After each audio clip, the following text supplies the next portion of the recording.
How's it going, everyone? Thanks for stopping by for our weekly Wednesday stream.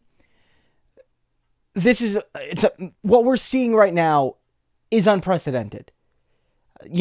For those who haven't seen anything on social media about it, players from the NBA and from Major League Baseball, the MLB and National Basketball Association have basically gone on a wildcat strike to protest what we've been seeing happening with Jacob Blake and all of these related actions, but that one in particular, it's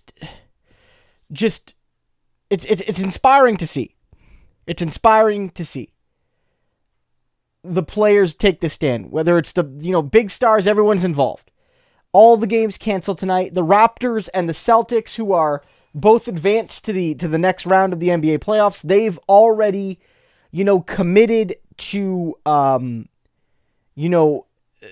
they've been talking about launching a boycott of their own, a strike of their own. This is something that I haven't seen before. A lot of people talking here. Already got some trolls, already got some chuds here.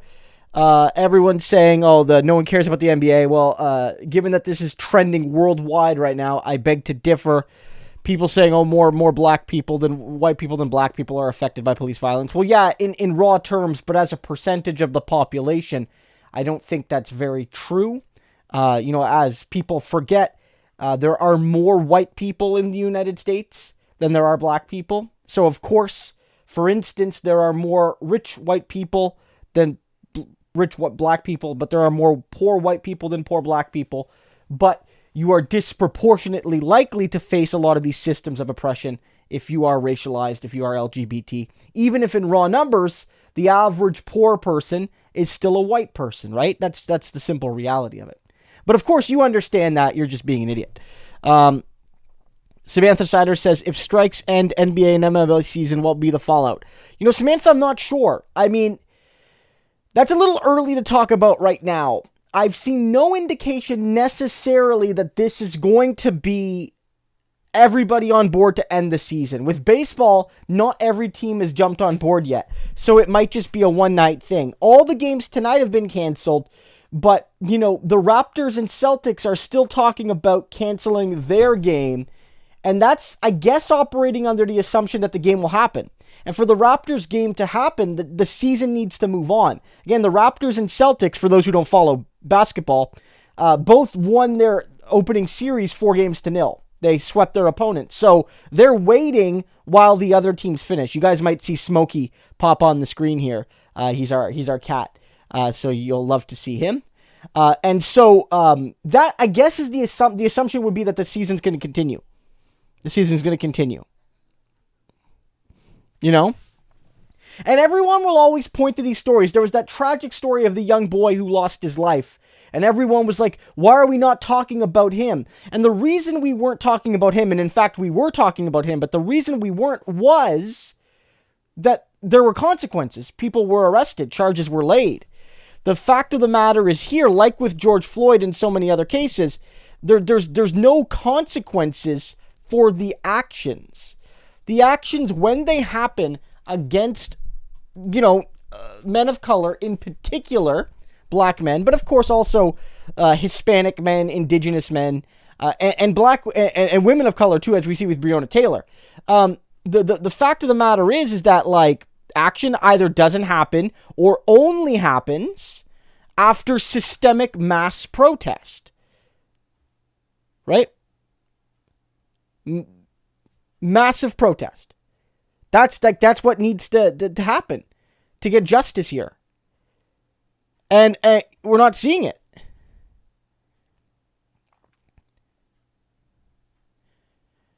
Elena Camp with the cool working out pair. Thank you so much for the support, Elena. I really like that. Question mark says, the owners can justify ripping the CBA. Potentially, I'm not an expert on the NBA CBA.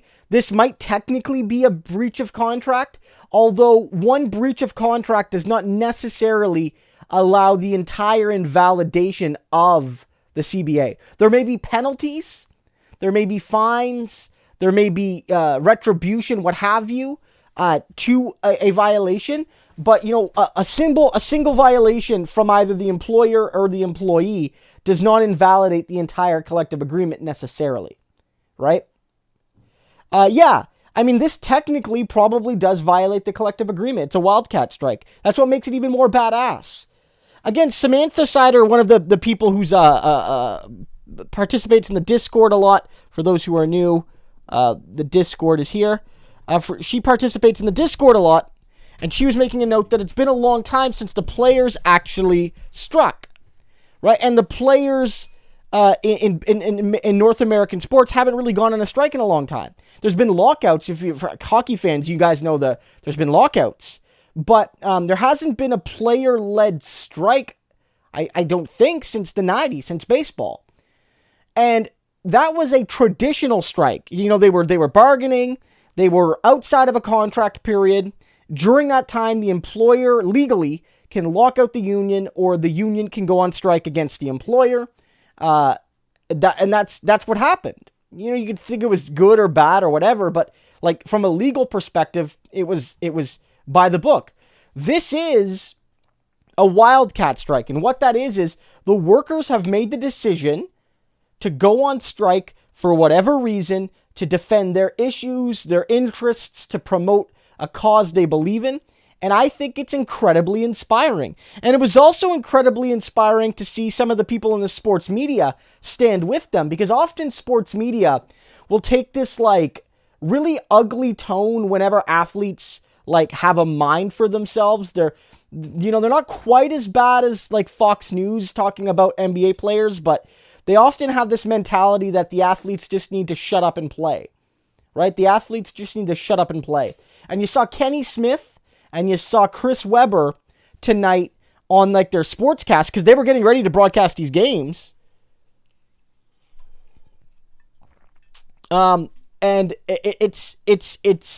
were great. And Kenny Smith I don't want to play the clip because sports media is super copyright heavy. They will shut me down if I play a sports clip. But he basically says, I support the players, and he takes off his mic and he walks off the screen on TNT, the TNT's NBA broadcast that was running sort of like, well, what do we do now? And he's like, well, the players are walking out. I'm walking out too. Got a comment here from Nappy Headed here. Great channel. Do check that out. Fantastic channel for political and social commentary. Good left-wing analysis. She says, this is a huge step and the first of many. Truly disruptive protest which requires sacrifice is the only way to affect change. Like with the Montgomery bus boycott, which was a year. Yeah.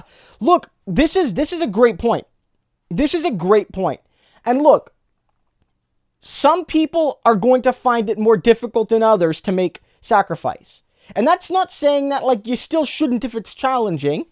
But it is to say that I know not everyone's in the position that they can do what LeBron is doing right now. They can't. They can't just the NBA players have more power and they have more responsibility. But in general, what this is showing is that symbolism has limits. Symbolism has limits. I don't want to say symbolism is meaningless, but symbolism has limits. The NBA, more than any other sports league, leaned into the symbolism. Like, unlike the NFL for years, which basically, like, blackballed you if you associated with Black Lives Matter, basically. And the NBA was like, look, we're gonna center Black Lives Matter. We're gonna let players wear the shirts. We're gonna let players make the statements. Go ahead. The commissioner of the league was like, we like the symbolism. We're not just neutral on it. We support it, and on and on and on. But that wasn't enough.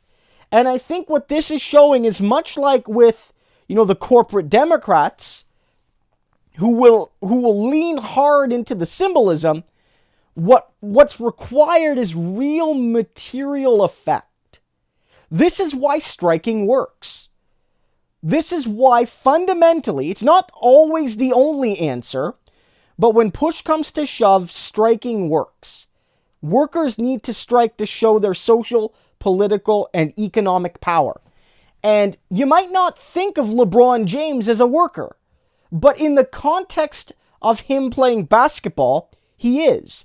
And he is withdrawing his labor power to serve an interest of social and economic and racial justice.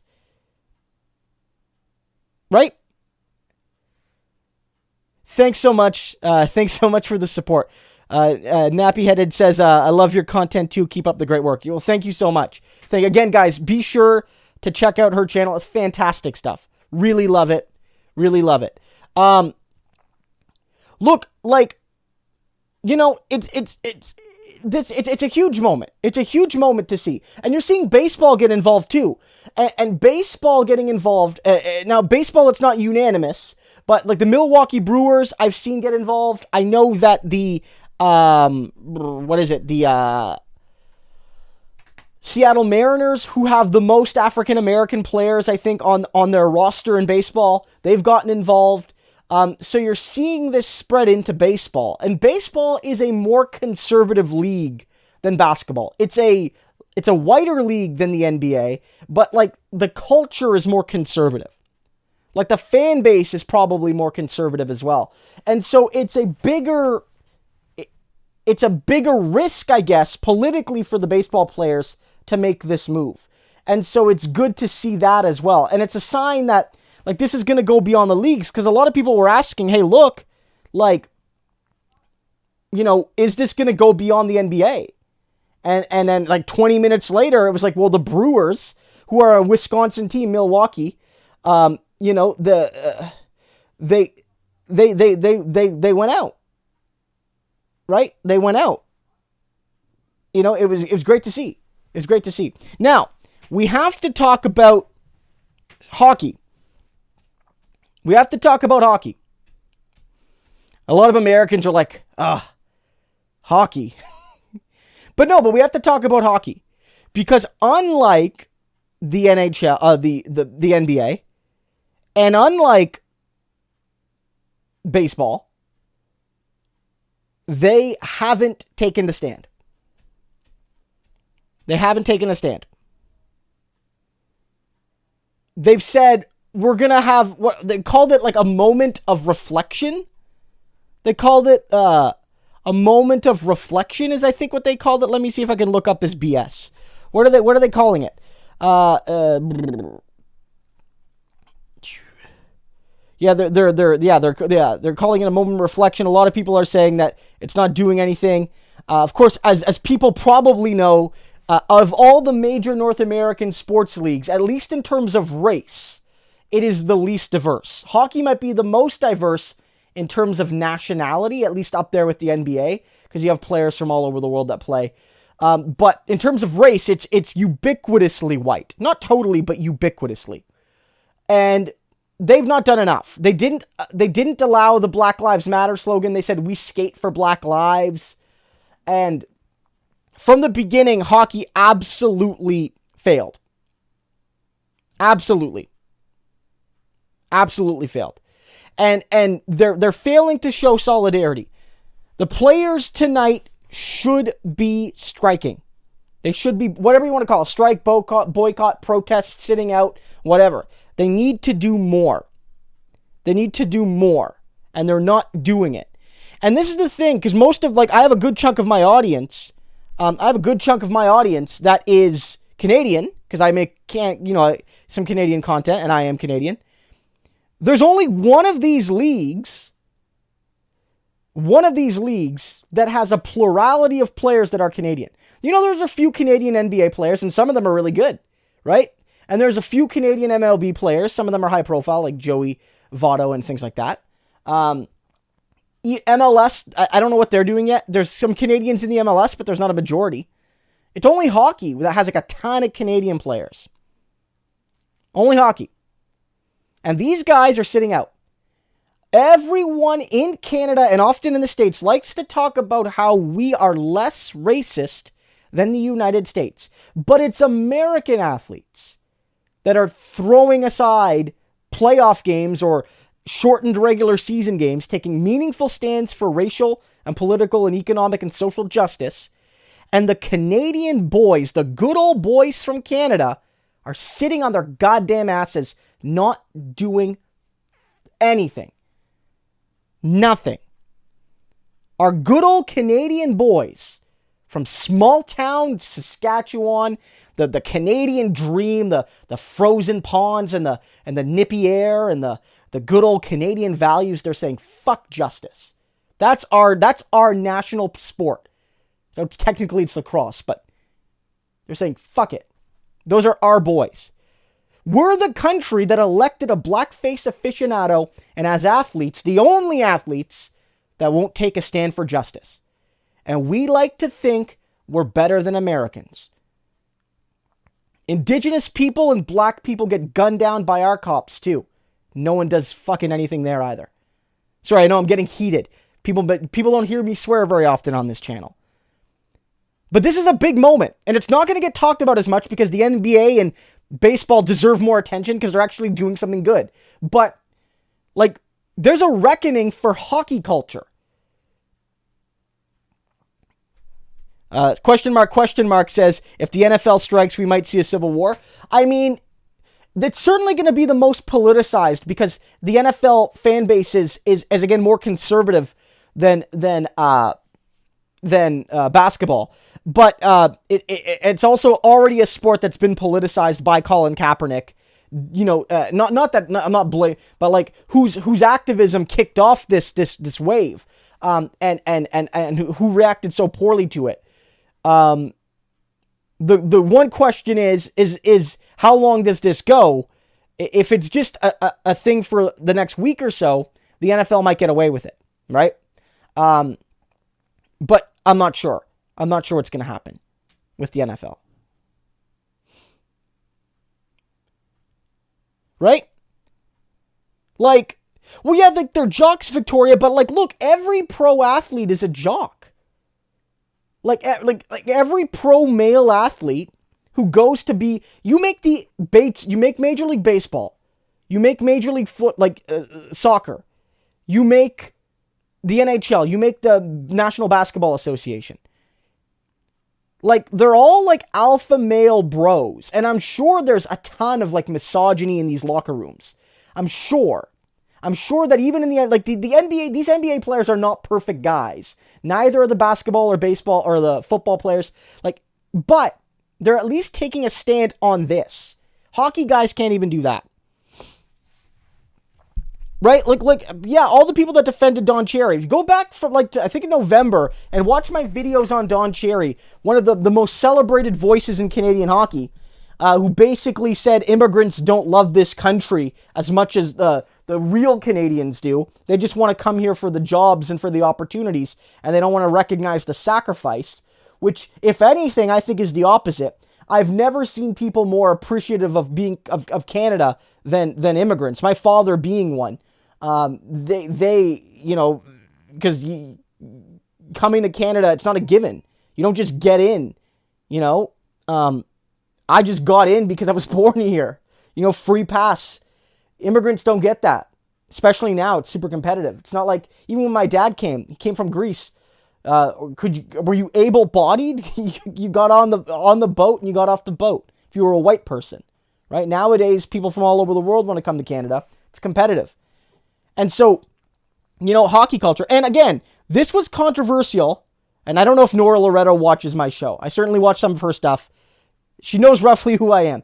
Nora Loretto got absolutely ravaged by the whole Canadian society when she suggested, when that tragic Humboldt bus accident thing happened a few years ago, that, it's telling why Canadians seem to care so much about this, and she tied it into how hockey culture tends to be, dismissive of people that are not part of hockey culture, and hockey culture in Canada is very white, and it's very rural, and it's not necessarily rich, but it's certainly not for poor people because hockey's very expensive. It's certainly at least middle class, and so she got a lot of heat for that, but we see there's an inherent conservatism in hockey. There's a inherent conservatism. Christopher says, yay, Christo stream. Christopher, every Wednesday night, 8 p.m., usually till about 10:30. So you can mark it in your calendars. We do this every Wednesday. Right? Like, you know, like, I think that this needs to be a reckoning. Yeah, like, you know, it's, there needs to be a real discussion about how in Canada, like, again, in Canada, we have the same issues, guys. We have the same issues. Like, in the U.S., black men are about 3-4 times more likely to go to jail than white men given their population. So they are overrepresented in prison. In Canada, Indigenous men are 5-6 times more likely to go to jail vis-a-vis white men. Our prisons are more, you know, overrepresented of Indigenous people than American ones are of black people. In Toronto, much like in the States, black men are 20 times more likely to be killed by police. You know? Like, we have the same issues. We really do. Especially if you go to certain communities. Go to Thunder Bay. Go to Winnipeg. And look at how Indigenous people are treated by police and by the local white population in many cases. And you'll see. And so we have no excuse. We have no excuse. None. The NHL not striking, boycott, again, whatever you want to call it, it's awful to see. It's awful to see. And I mean, this is also connected to, one thing, like, guys, look, when I was younger, I was very, very much a smug Canadian. I was very much a smug Canadian. Like, Canada is good, even when Canada's not good, like, great, it's good because look how bad the U.S. is. You know, the U.S. is dumb, they're stupid, they're dumb. Like, look at those dumb Americans, how could they be so dumb? Like I had that viewpoint. And, like, as I've grown up, and I was on the left then still, like, maybe not as set in my views, but I was on the left at that point.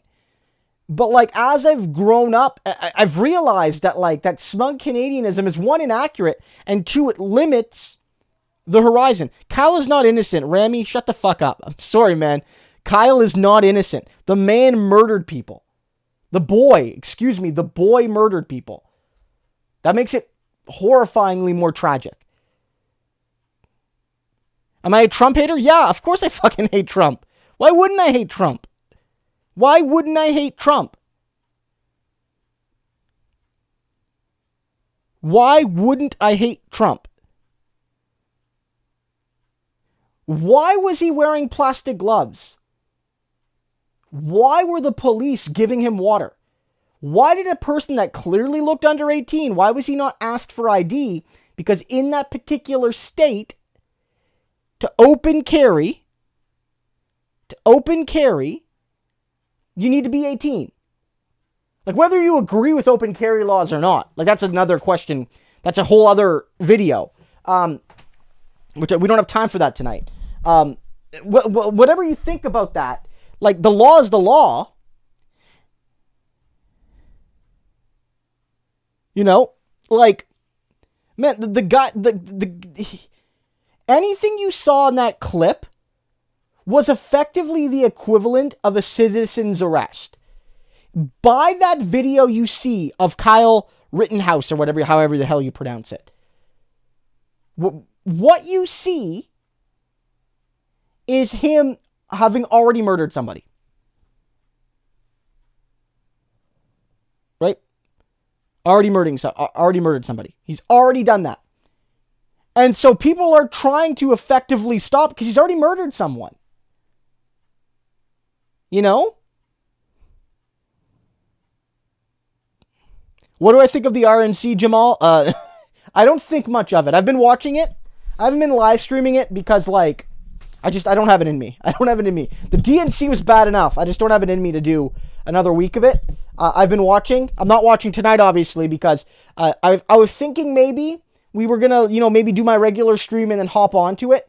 But frankly, we have more important shit to talk about. Like, there's actual real stuff happening. Good and bad. Like, tonight is one of those nights where you have a really inspiring show. Like LeBron and other athletes. Yeah, like, I think you're right. People are like, well, he's on video, but I think, criminals don't always, and they don't always plan it perfectly. And I think his intent was, okay, I'm going to wear gloves. I can use that to conceal evidence, at least partially, and limit liability. What that tells me, guys, there's no Molotov, dude. There's no Molotov. And even if... Fucking ridiculous. Okay, look. The fact of the matter is, he was wearing gloves because he was going to commit a crime. And the crime was going to be shooting people. If he really felt that he would only use his weapon in self-defense, which is a legitimate reason to use it in the United States, at least in certain contexts, then he wouldn't have had the gloves on. There's no other explanation. He's not wearing another kind of glove. What? Like, it's not like it's winter and he's wearing mitts or something, or rubber or leather gloves.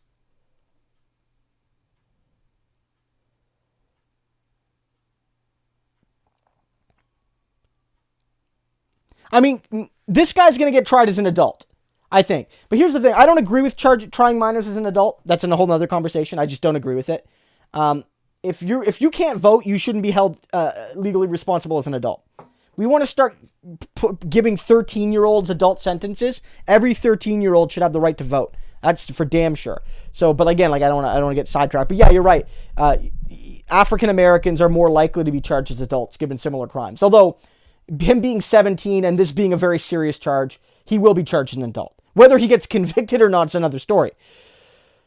But like, look, this kid fits the MO of the logical conclusion of Trump's America.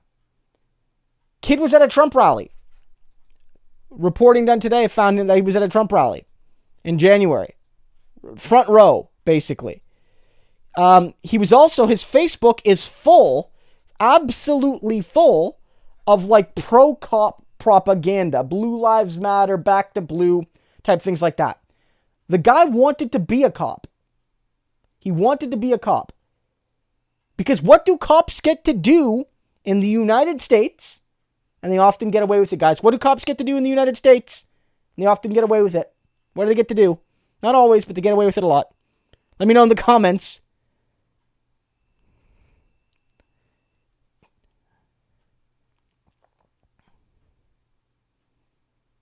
What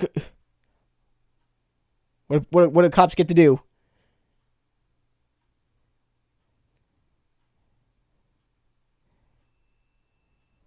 Yeah, well, yeah, they get to murder black people, people of color, poor people, trans people, anybody that, people of color, lots of people. It's like, again, like, look, if you're a homeless person, even if you're white, there's not going to be justice for you probably. So again, the intersectionality matters here, but in general, kill black people. Kill black people. Yeah, he was basically a cadet. Like, I don't know what the legal term was, but it's sort of like a cadet. Let me look this up. So let me look here. There's something about him being a cadet. Okay, so it says here, Kyle was... tonight's shooter Kyle Rittenhouse was recorded on video receiving water and being thanked by police for being out there to help. So the police thanked him. And there's also a tweet here from 2017 of him as a, like, public safety cadet. Basically, they're like junior police, which I don't even think were a thing. In Canada, we have military cadets, but I don't think we have police cadets. Let me know if I'm wrong, guys, on that. If police cadets are is that a normal thing in the U.S.? That seems weird to me.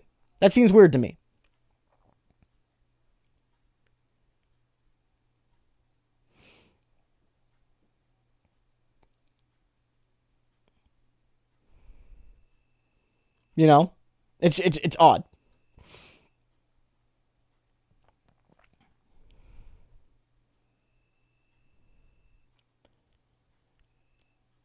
Doug says, why city, county HR departments didn't need to screen for... Well, look, I'm sure they do some screening, but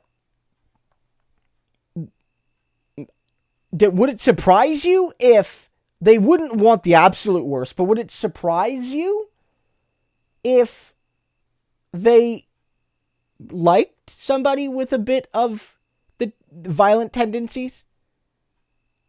A bit of aggressive tendencies? Hateful tendencies?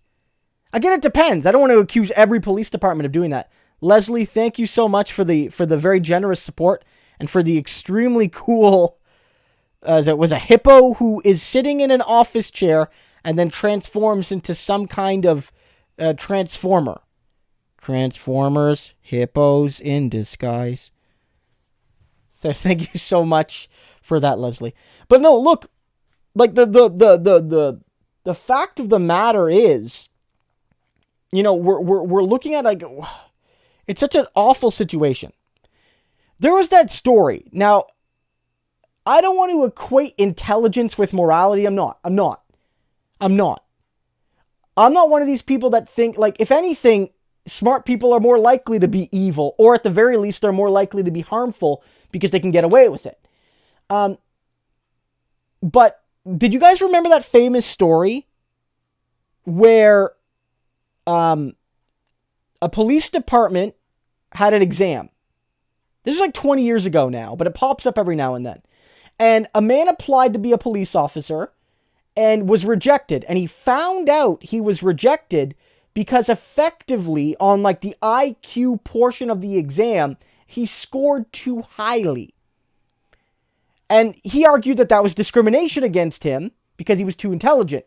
And what the police department argued was very intelligent people do not make effective rank and file officers. Either they think for themselves too much, or they'll get bored in the job, or whatever. We need somebody average to slightly below average. Basically, they didn't want somebody too much over 100 IQ points. So if the police are admitting we don't want somebody too smart, why wouldn't they necessarily say we don't want somebody too compassionate? We don't want somebody too worldly. We don't want somebody who is too sympathetic to the needs of the community. Wouldn't surprise me at all. Sir Fappington says, that's a great name. Should BLM continue being a decentralized movement? Well, big question off the top. Given that I am not involved in Black Lives Matter, even as an ally, and given that I am like a white guy, like this, it's not my place to make an ultimate determination. Who should determine the future of Black Lives Matter are the people involved in Black Lives Matter. In general, though, I think Black Lives Matter has found some success with its decentralized model. Now, there's going to be questions about what the movement is to become, right? And I think depending on objectives, there might be some need for more centralization. But I think that it's been a very effective social movement, and maybe that's because of the decentralization. So I don't know. That's something I need to think more about. But my inkling is, if they do centralize, it should be the exception. So, put another way, if they centralize, the default in terms of how BLM is organized should still be local and decentralized. If they centralize, it should be on temporary priority issues. For instance, let's say they do a lobbying effort to get a piece of legislation passed, and they want to pool resources and speakers and expertise to lobby in Washington and in state capitals. Maybe that's a time to at least partially conglomerate your resources. But in terms of like local activism, I think it's got to still be decentralized. Because again, even within like Joe Biden was wrong, guys. Joe Biden was wrong. The black community is diverse, right? The black community is diverse, and the needs of black people based on ethnicity, immigration status, class, location, sexuality, all of these things, gender, like, is different. And so every community, every black community, although I think they all face racism and discrimination and injustice, they have different objectives. Sort of like in Canada, you know, we often, and I do this too, I'm guilty of this, we talk about Indigenous Canadians as a sort of monolith, but every Indigenous community has vastly different experiences based on the climate, whether they were fortunate enough to have their reserve placed on natural resources or not, how close they are to settler communities, all of those things, right? So I don't want to give a one-size-fits-all. Oh yeah, that's another thing. I wanted to talk about this. I'm so hot right now. I'm so heated right now. I'm just forgetting stuff. In addition, you also have tonight, and again, I don't know if I can. Maybe I can play this one. I think I can probably play this one. Oh. Let me throw this up. You guys need to hear this. Let me pull this right here because again, let me open up my window capture here. Okay, and then make sure we get the right window. Okay, good. Okay, let me move this over and maximize the screen. Okay, good. You guys see me here. Okay, so what you see here, I'm going to click play in a second. What you guys see here, or you're going to see here, is the chief of police in how do you forget? Losing my space here. Kenosha, basically blaming the protesters for getting murdered. John says, "Boy, you dripping of sweat." You know, it could be hotter. Guys, we're lucky the heat wave ended because I'm like hot right now, but it's all rage based. If this was heat wave based, whoo. Okay, so listen to this. Was out after the curfew. I'm not going to make a great deal of that, but the point is the curfew's in place to protect. Had persons not been out involved in violation of that, perhaps the situation that unfolded would not have happened. So the last night, a 17-year-old individual from Antioch, Illinois, was involved in the use of firearms to resolve whatever conflict was in place. The result of it was 2 people are dead. Everybody involved was. We have a bit of AC, but it's not good enough. Did you guys get that? Did you guys get the audio there? To resolve. The picture seemed to be frozen, but you don't need to see the picture on that. You don't need to see the picture on that. That was the chief of police. That was the chief of police of the community in question, basically blaming the protesters. What a fucking scumbag. Jesus. Like, what a scumbag. Like, it just, yeah, resolve conflict. Everything there is infuriating. You have the, like, victim blaming. You have, like, the coded language police will always use when they or someone they like shoots people, kills people, beats people. Did you guys see when this first broke? When the Jacob Blake story first broke? Did you guys see what they called it? What do they call it? Do you guys remember what they called it? When Jacob Blake was shot in the back? Not once, not twice, not thrice, not 4 times, not 5 times, but 6, not even 6, but 7 times. What did they call it? What did they call that? Yeah, Smokey is like, this is too much for me. I'm too furious. What did they call it when Jacob Blake got shot in the back 7 times? They called it An officer-involved shooting. That's what they called it. An officer-involved shooting. That's what they called it. What does officer-involved shooting tell you? Was the police officer shot? Was somebody shot by the police officer? Did the police officer shoot another police officer? Yeah, exactly. People look at that. Like, yeah, officer-involved shooting. That's what they called it. The fucking term. Officer-involved shooting. Yeah, Red Forest is saying here, we saw the cops colluding with the 17-year-old shooter. They gave him H2O and planned with him. Yeah, Red, you're 100% right. Thank you for the support. And yeah, you're 100% right. 100%. Officer-involved shooting. There was a case here in Canada, again, lest you think that we're a whole lot better, where a police officer was caught on videotape basically slamming somebody like head first, like neck and head first into the pavement, the sidewalk, the concrete, whatever. And they basically said, after incident with police officer 30, I forget his age, but they like, the man hits head on ground. And I'm like, did he really hit his head on the ground? Or was his head thrown into the ground by a police officer? Yeah, they call it officer-involved shooting. Again, even if you think the police officer is innocent, even if you think the shooting is justified, you should be transparent. You should say, one of our police officers took his weapon and unloaded it 6 plus 1 times into the back of an unarmed black man. Be honest with people.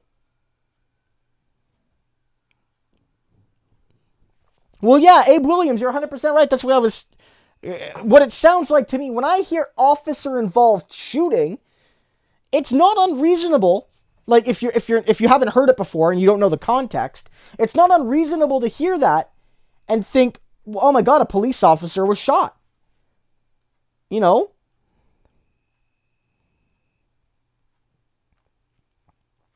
Well, it makes sense why media is more often than not wrong on this. Media is disproportionately owned and operated by the rich and wealthy and well-connected, and the rich and wealthy and well-connected and the police cannot exist without one another. They can't. They need one another. You know, if anyone needs the police, it's rich people.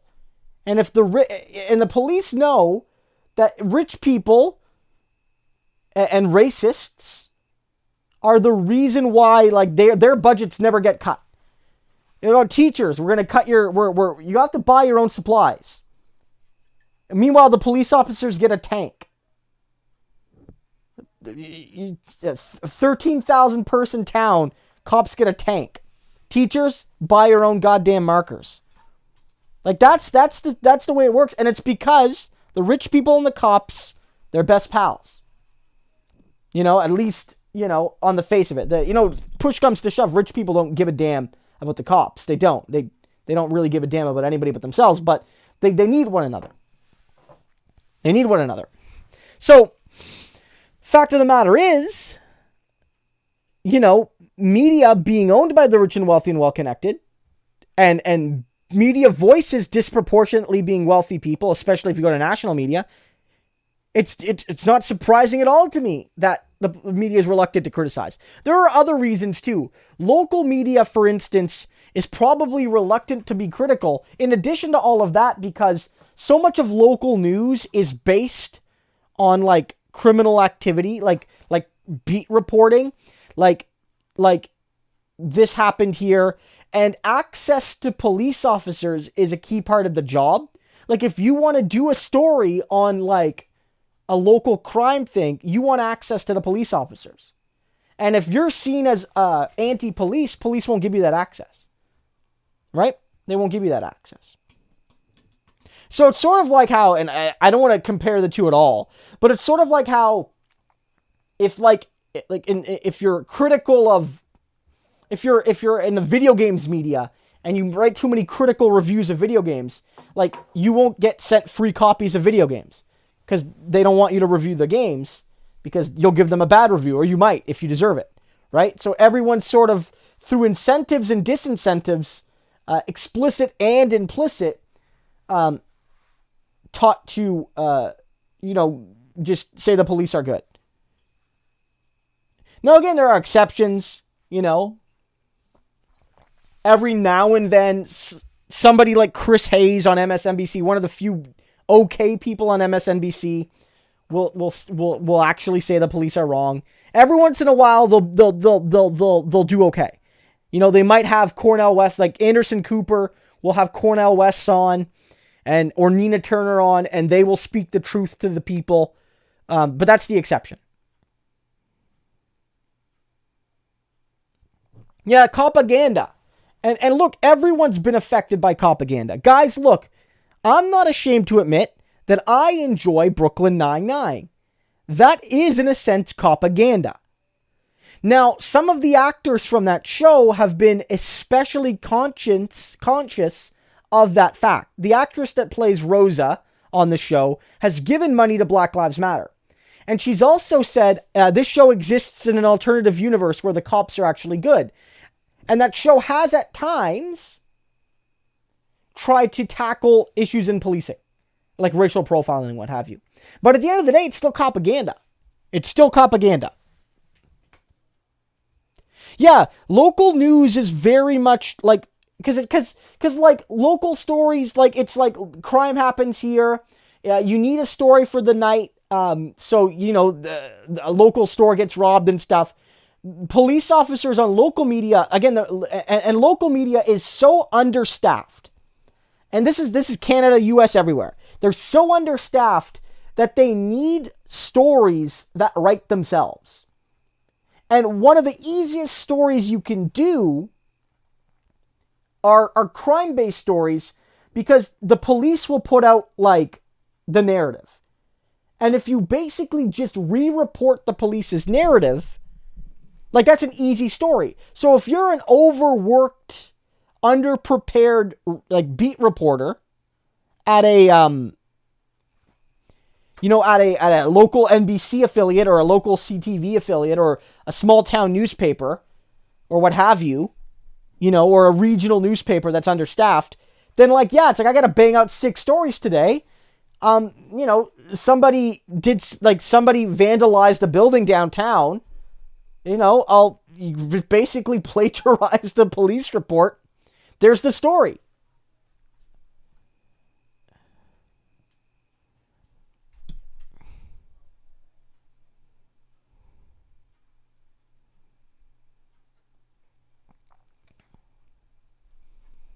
So, like, I mean,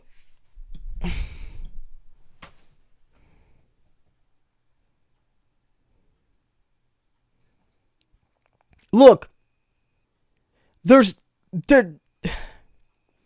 no rationale. I hear it every time.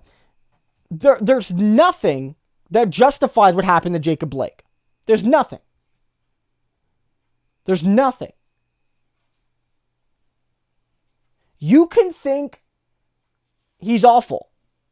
You can think he deserves to go to jail. You can think that, whatever, you can think those things. But at the end of the day, resisting arrest is not a crime that is accompanied by the death penalty in the United States. And even if it was, police officers are not the arbiter of who gets the death penalty. And they shouldn't use lethal force in that case. And we had a case in Canada, guys, and this is where context matters, where a young man was killed by police officers. And that case was more controversial than this. There's no justification here. The Sami Yatin case.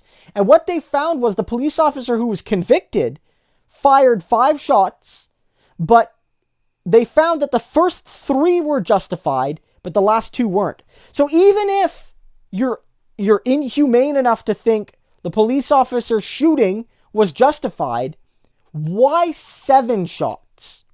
Why 7? At what point does it go from firing 1 shot and realizing that you didn't need to or what have you, to 7? Right? Like, that matters. That matters. You fire 7 shots to kill somebody. Not to save your own life, but to end someone else's.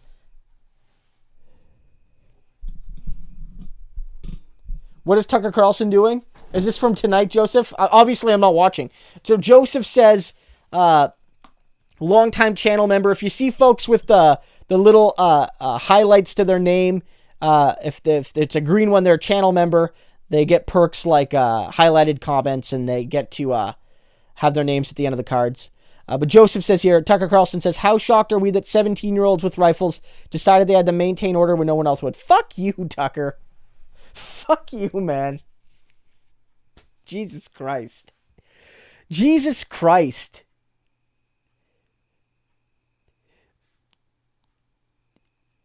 He's like, oh, I have to go maintain order, aka murder people at a protest. Like, hey, come here. Everyone wants to see you, Smokey. There we go. I'm holding Smokey here. It's the only thing giving me joy right now. But, like, look, ultimately, like,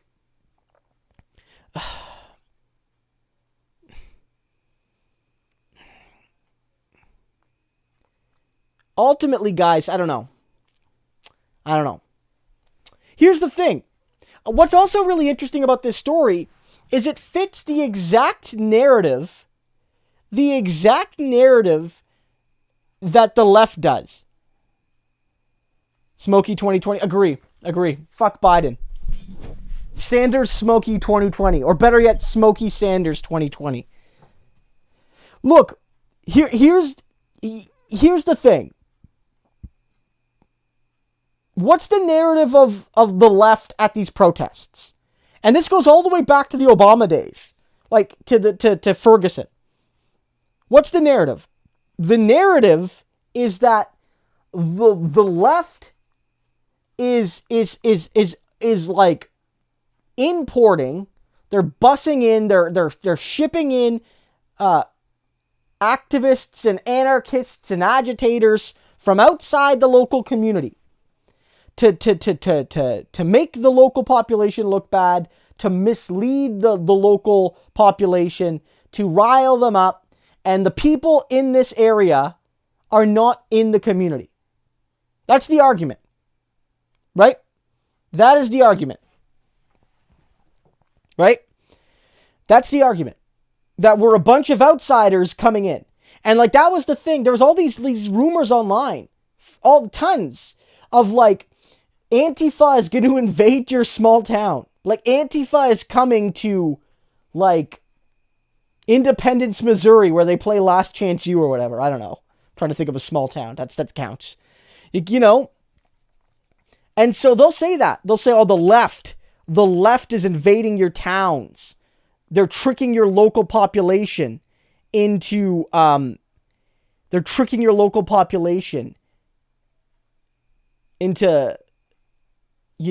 rioting and looting their own towns. This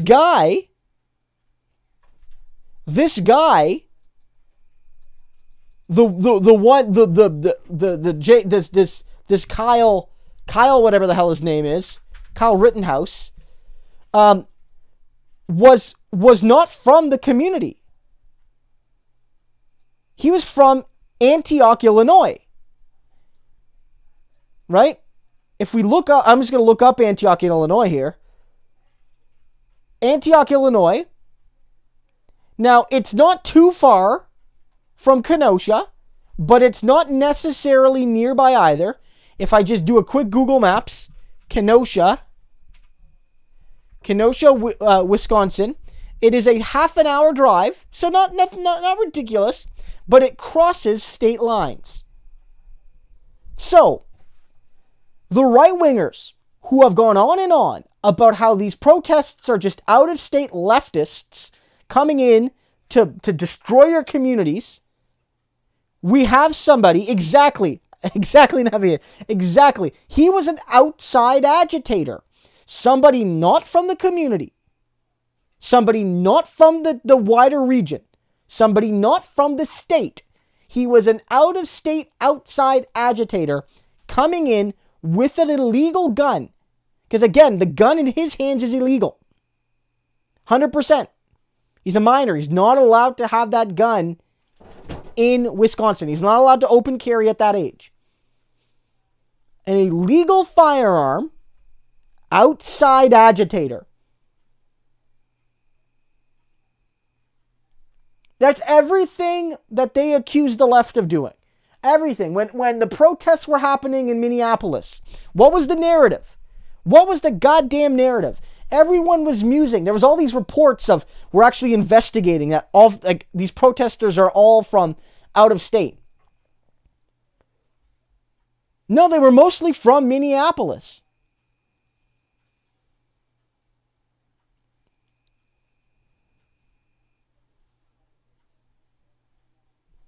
Still, an outside agitator. An outside agitator. It's the argument they would make if it was the left. An outside, out-of-state agitator. One, now to me, I wonder, is this a federal crime? This is going to be very interesting. What's the jurisdiction on this? Certainly the crime in the state is probably local. But if he's not allowed to have that arm in Wisconsin, does the illegal shipment of a weapon across state lines constitute it being a federal crime? That's interesting. The return of Smokey. Yeah, Smokey's more active tonight. Some nights he just sits on the couch. All right, so Samantha says, how perfect is it that the major sports go on strike during the Republican National Convention? I mean, I think it's certainly, it's like, if there's a time to raise that attention, now might be the time to do it. But of course, I mean, I don't know the motivations. The motivation, I think, is coincidental. But, the Republican National Convention is certainly one where we're really seeing laid bare, the racism of American society, and we're dealing with that reality, whether it's what we're seeing in Kenosha or whether it's the people they've had on stage at the convention, you're getting a real sense for the contemporary Republican Party, right? You get a party. Again, I noted in my video last night, the Republican Party last night, less than 24 hours ago now, had a woman on stage that said the police are correct to racially profile my black son. They are correct to do so. That's the Republican Party.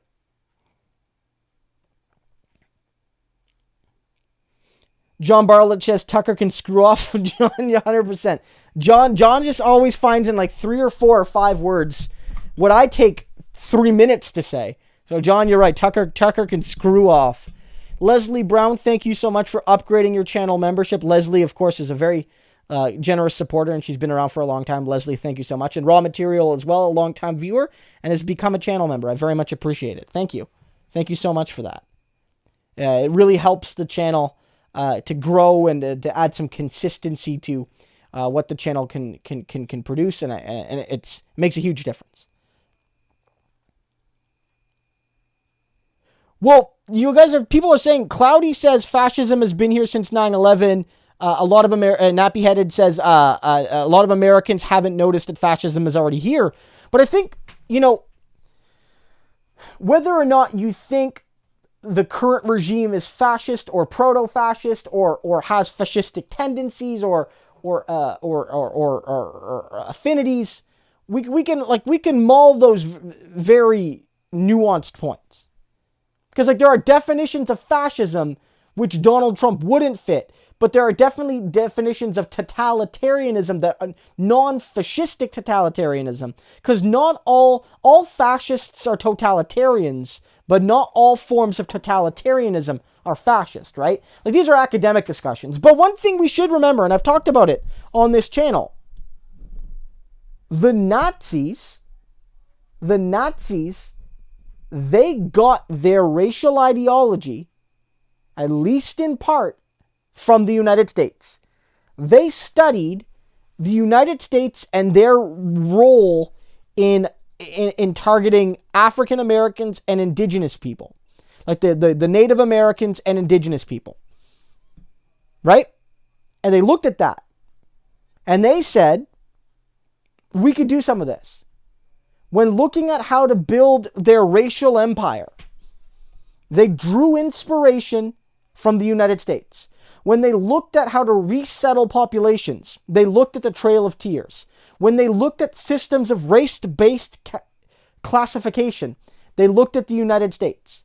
In some cases, shocking as it is, they thought the U.S. was too cruel on race. The one-drop theory of American racism, which is that any verifiable identity as black made you fully black and basically took your rights away. The Nazis were like, bro, that's too much. Not even the Nazis had that. The Nazis did not use a one-drop theory of Judaism, for instance. The United States was the biggest inspiration in a lot of ways to Nazi Germany.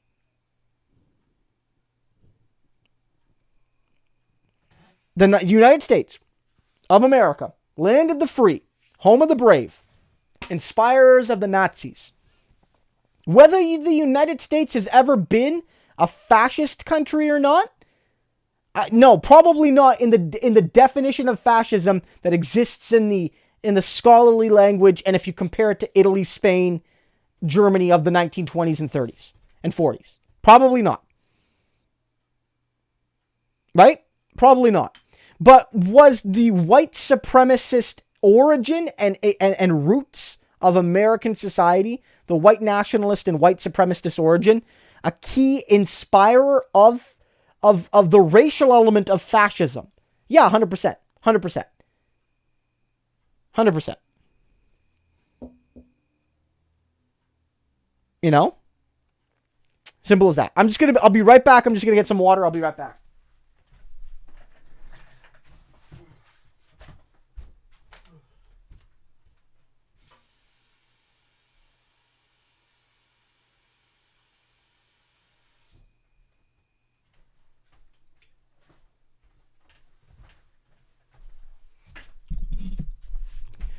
A lot of people saying the NBA again. People saying again that the NBA is finished. I don't think so. I think on the whole, a lot of NBA fans are going to support this move. I think that, they'll lose some fans, but you lose fans with every decision. You lose fans with every decision you make in our society.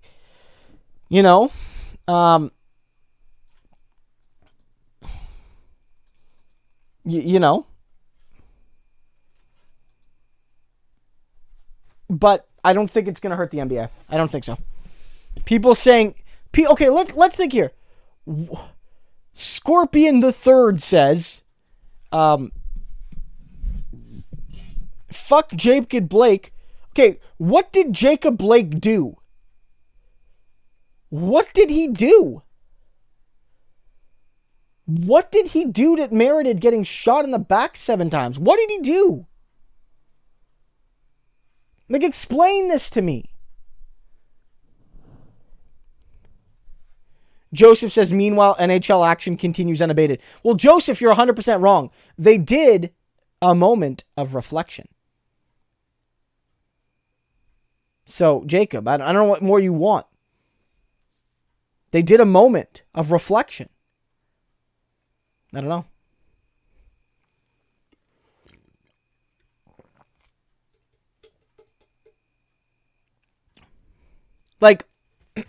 Look.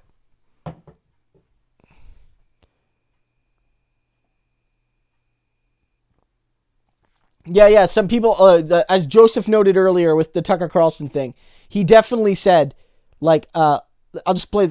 How shocked you might just are get the we audio that, here. So are we really surprised that looting and arson accelerated to murder? How shocked are we that 17-year-olds with rifles decided they had to maintain order when no one else would? Everyone could see what was happening in Kenosha. It was getting crazier by the hour. So are we really surprised that looting... So yeah, Joseph was right. That's an accurate portrayal of what was said. That was Tucker Carlson. Everyone could see what was... That was Tucker Carlson. Hi, Giuseppe. How are you? Great to see you. Thanks for coming from Greece. It's the homeland of my father is from Greece. It's just great to see. Dafrak says, click the like button to own the libs. Yeah, if you guys click the like button, it helps drive more people to the channel. Always great to see. Good amount of turnout here. If you are new to the channel, please click subscribe. If you like the content, you'll see more of it. It's a daily politics channel from a left perspective. We talk about the sort of things we're talking about, but other things as well. So if you like this, you'll probably like some of my other content. Well, Tucker, I know you. Well, you know exactly where Tucker Carlson is coming from, Jamal. I mean, what he's basically saying is, and this is tying into his discourse over the past, since George Floyd, probably longer, but we've all been paying more attention. The basic discourse is, democratic cities are lawless. That our cities are lawless. Our cities are not being run properly. The police aren't being allowed to do their jobs effectively, because the police are afraid of being persecuted for doing their jobs, or they're being constrained by local officials, so they can't do their jobs, and as a result, the cities have run amok. And he's saying that because everyone's afraid of the PC police, sorry, Jamal, yeah. But he's saying because of the PC police, young people are so afraid, the only thing they feel they can do is take guns and kill people. It's bullshit. It's absolutely bullshit.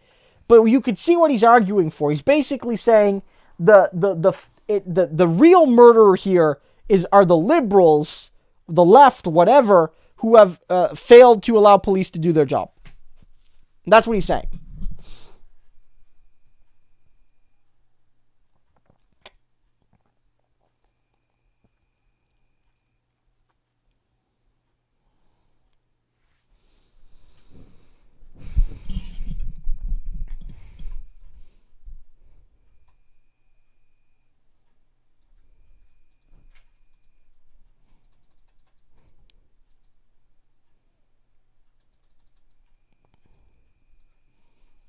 Just checking out what's happening, maybe get some sense. Apparently Dan Crenshaw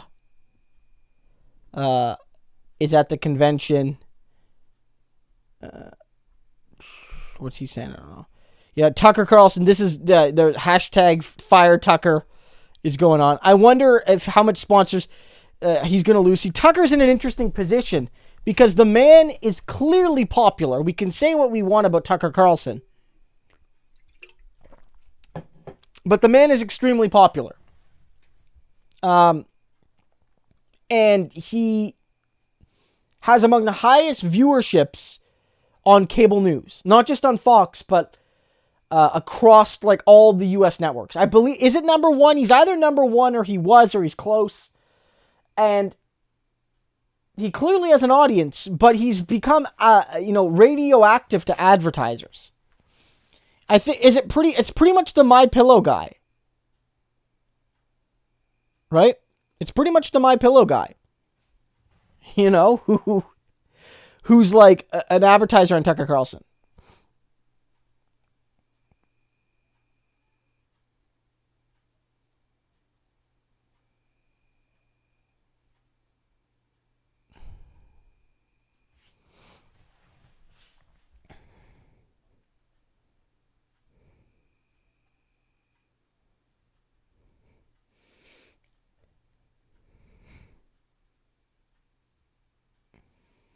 We get some Tucker fans here, I suppose. It's always interesting. Great to have you guys aboard. Because you know what I've always said? The classiest people are Tucker Carlson fans. What this is all showing is, you guys remember the controversy where Tucker Carlson had to fire his head writer because he was using a pseudonym basically to write things about women and minorities on the internet, if we all remember this. And everyone was like, oh, Tucker had to fire him because that guy was a racist. and Tucker didn't know. But the reality is Tucker is a racist himself. And that writer's influence was immaterial on that. Great to see Greg praise Kyle Kalinske. Kyle's a good guy.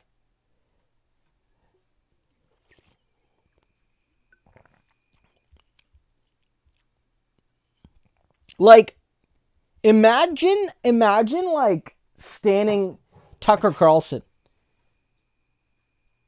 Tucker Carlson's the biggest fucking fraud. Like, imagine like, oh, Tucker, he represents the real working class American. Right? The guy's a fucking disingenuous scumbag.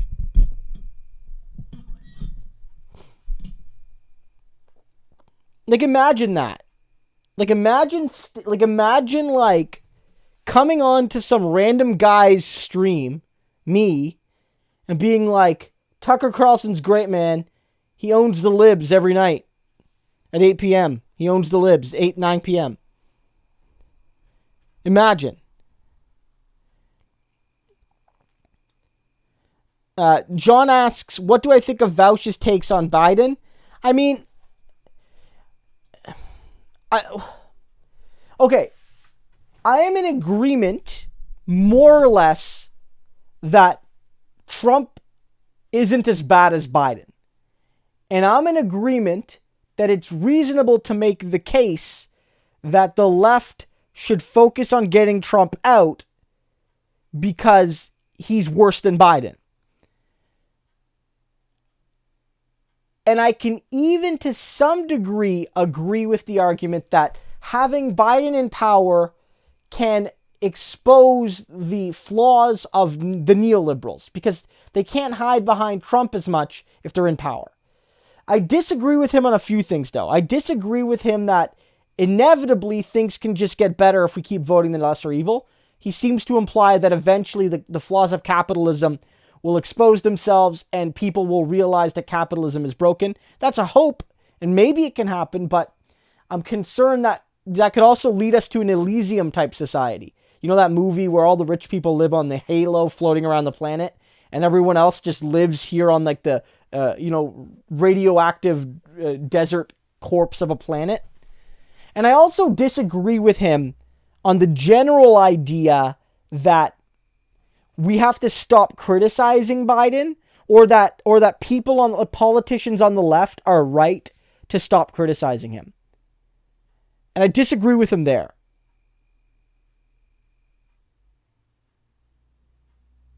Yeah. I definitely meant to I definitely meant to say that that Trump Biden isn't as bad as Trump. But I definitely think, like, thanks Craig for the correction. Craig's always got me on those. But like,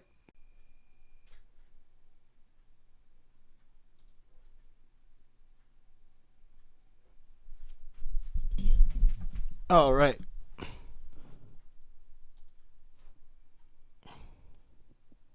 Okay, I think we're back.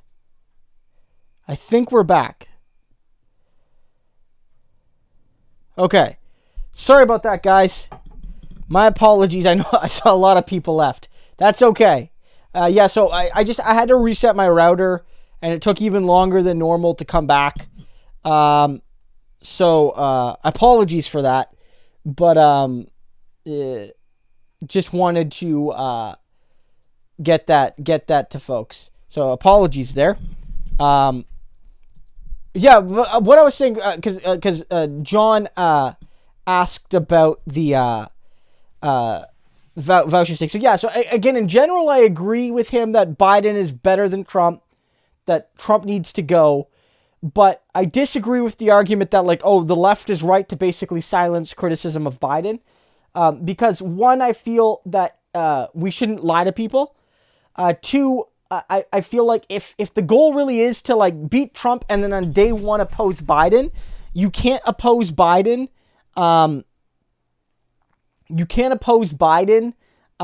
Effectively if you're not going to keep up the criticism.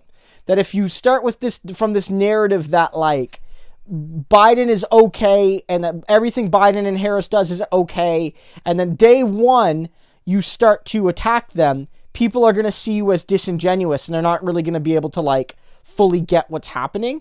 And so like I'm concerned about that approach. I also think that letting down on them is going to allow them to slowly lurch to the right during the campaign. That you're already seeing from key people in Biden's team that he's moving away from some of his already like insufficient promises. That Ted Kaufman is his transition team head, is already planting the seeds for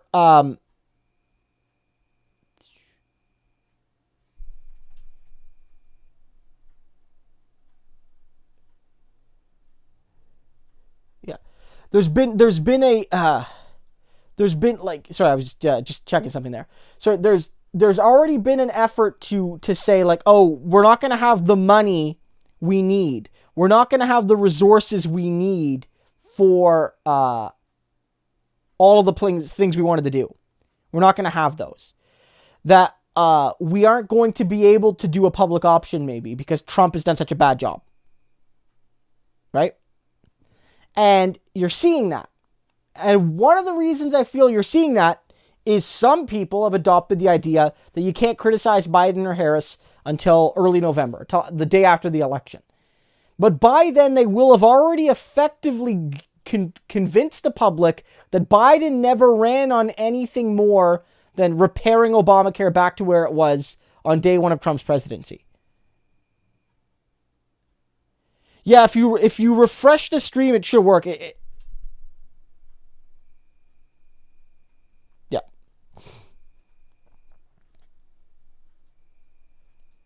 Let me see. Then repairing Obamacare. Yeah. So basically, that's my viewpoint. Like they're moving away from the original promises. And it's because they're not getting sufficient criticism from the left, in part. So yeah, I'm not in a huge disagreement with him, honestly, on like the core question. But I'm not as sympathetic to the let's dull our criticism of Biden and Harris. To criticize them on day one of their presidency, the criticism can't stop until then.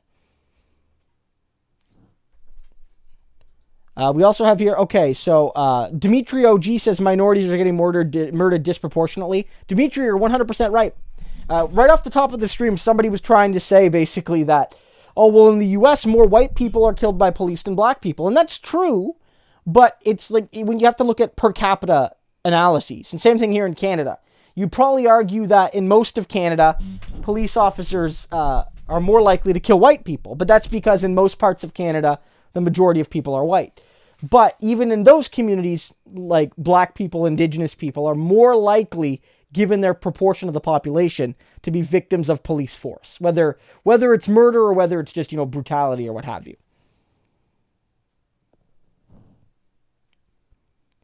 Yeah. So Comrade Internet is saying that there's something happening in Minneapolis. Obviously being on these streams, I have a hard time following those two things right away, but it's definitely something that we'll keep an eye on. Kayleigh McEnany is trending. She must have been lying for Trump at the convention, as she often does. Yeah, number one right now is Tucker Carlson. His comments have really infuriated people, and rightfully so. Yeah. Like, it's unacceptable what he said. It's unacceptable.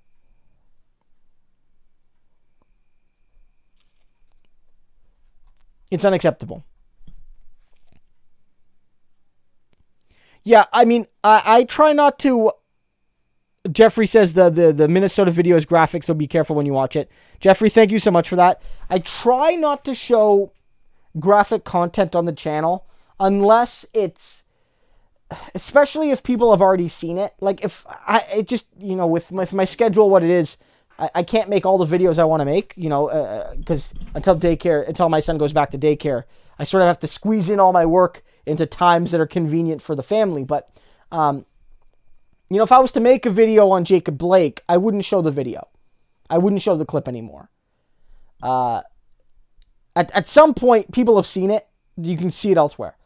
But yes, thank you so much for that. I mean, because I try to not sensationalize these things, and a lot of black people that I follow on social media have noted that, it's good in a sense that a light is finally being shined on these issues, but on the other hand, it's like we don't use your timeline to traumatize people, right?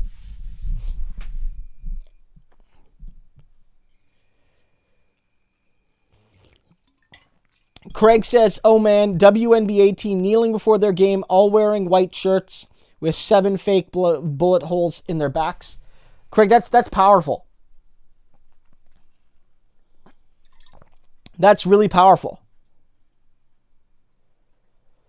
Very powerful. Joseph says, protest in downtown Minneapolis after a man dies after police interaction. See, that tells us literally nothing. Literally. What does that mean? What does police interaction mean? Because some people are saying, well, it means, it means that the police were, I don't even know, the police were there and then because some people say, is it suicide? It's like, police were there and then he committed suicide. Did he attack police? Did police attack him? Was it mutual? It tells me nothing. It might be hard to get links here, guys. Sometimes YouTube lets commenters post links in my chat. Sometimes it doesn't. And unlike with a video, I can't clear the spam filter on a live stream chat. Okay, let me look this up. Again, I'm not going to play the video, especially on a live stream. But, okay, if you Google, okay, so it says right here.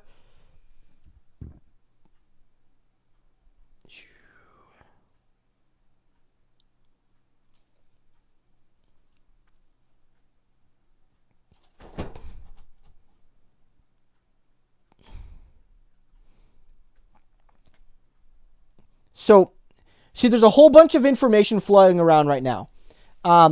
Some people are saying that the police did it. Other people are saying it may have been a person that took their own life. I'm not going to comment more on it. I need to actually read. But suffice it to say that there is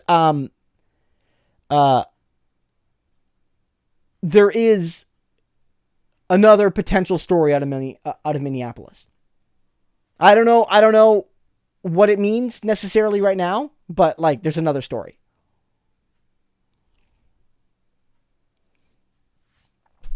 Samantha say Bernie had a smart statement. Let me see what Bernie said. Bernie 47 minutes ago said, I strongly support the NBA, WNBA, and MLB players who are striking for racial justice.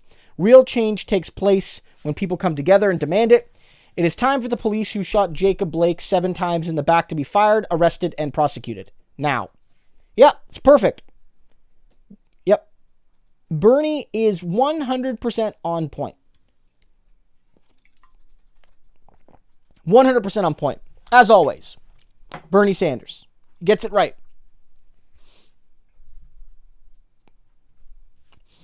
And Bernie was right to call it a strike. Right? A lot of people don't want to use the S word, right? Because I get why the workers themselves don't. Maybe because they don't want it to look like it's a contravention of their collective bargaining agreement. But, I think a lot of people, want to forget about the centrality of the strike to fundamentally transforming society. Right? I really don't like the narrative of Bernie as a sellout. I really don't like that. Look, I was disappointed when Bernie lost. I was disappointed, frankly, that he dropped out as early as he did. Maybe he could have stayed in a little bit longer. And I disagree with some of the things he's done since. I disagree that he hasn't endorsed Ed Markey over Joe Kennedy. I disagree with the fact that he said Biden has the potential to be the most progressive president since FDR. I don't think that's truthful. I don't. Or I don't think that's a plausible claim. Hi. You want to come on? Or? I'll come and say hi. Yeah. Yeah. Brianna's just going to drop by to say hi for folks. Brianna is often a co-host of the show. She was going to join us tonight, but had a work call come in a little bit late. So did you want to say hi to folks? Hi, everybody. How's it going? What are you talking about tonight? We're talking about the NBA players and the baseball players going on strike. WNBA too, apparently. Oh, the WNBA. Yeah, and then also the hockey players being a bunch of cowards. And also Kyle Rittenhouse, the teenager who murdered those people. And how Tucker Carlson is saying that he was right to do so. What I really want to know is who's made fun of you tonight and what did they say? Oh, lots of people probably. Lots of people. Smokey's been active on the stream as usual. Oh, that's good. Yeah, Bernie did not endorse Markey, right? So like there's like so with Bernie it's like, but I don't think he's a sellout. I don't think so. I think Bernie is in some ways what he said he was. Like he wanted to win, he has a vision.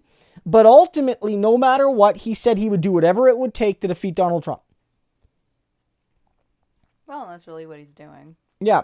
And I can say that some of what Bernie's doing is like, I think it would be more effective for him to criticize Biden to build a better platform to get it done. But I don't like the idea of Bernie as a sellout.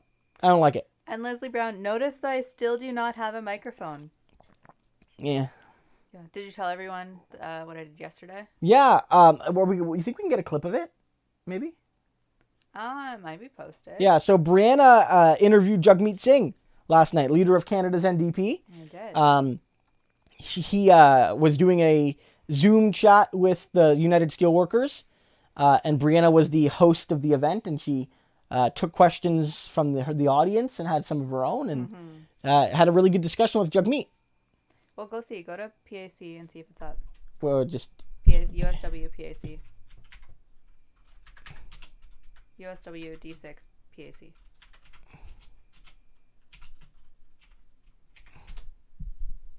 That one? Yeah. I used Christo's studio. I thought it looked like really good. Yeah, Brianna used the studio. Wait. Hold on. Just go down a little bit. You're going wait. There. Steelworkers Talk Politics series. Oh, No. they didn't post it yet. No. But if it gets posted, I'll certainly send you guys a link either via the Discord or via the community tab. I'm sure a lot of people would want to see that. Yeah. Yeah. I do fangirl a little bit, and it's kind of embarrassing. But Well, then I pull it together. he's a very charismatic guy, right? So And I co-host with my friend Jordan Rego. Yeah, Jordan. Who's the co-chair of the committee, and Jordan did a great job. Yeah. So that was pretty fun. Yeah. Yeah, and Christo will share the link. But anyway, I just came in to say hi and disrupt you and see if anyone has made fun of you. Craig said you heard her, folks. Roast Christo. Yeah. That's my literally, like, I live for that. So, Okay. But anyway, I guess I'm good. Okay. I know, you want to kiss. Okay. You weirdo. Okay, bye. Okay, love you. And that was Brianna's contribution for the night. Mostly roasting me. It's true. It's the thing that gives her the greatest joy. Definitely. Yeah. Waiting to Fade has just become a member of the channel. Thank you so much for that, Waiting to Fade. I very much appreciate it. Always great to have some people support the channel. You know, it's a great way to kind of support the channel for as little as I think 99 cents a month. You can become a channel member in it. It's very nice. Thank you so much.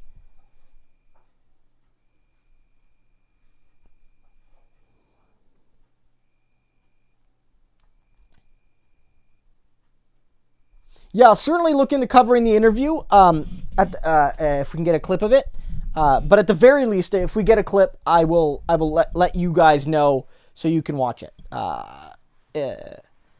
The interview's an hour long, basically, so I would have to find some way of synthesizing it and seeing if it's different than what he said in regular media, but it's certainly something to look at.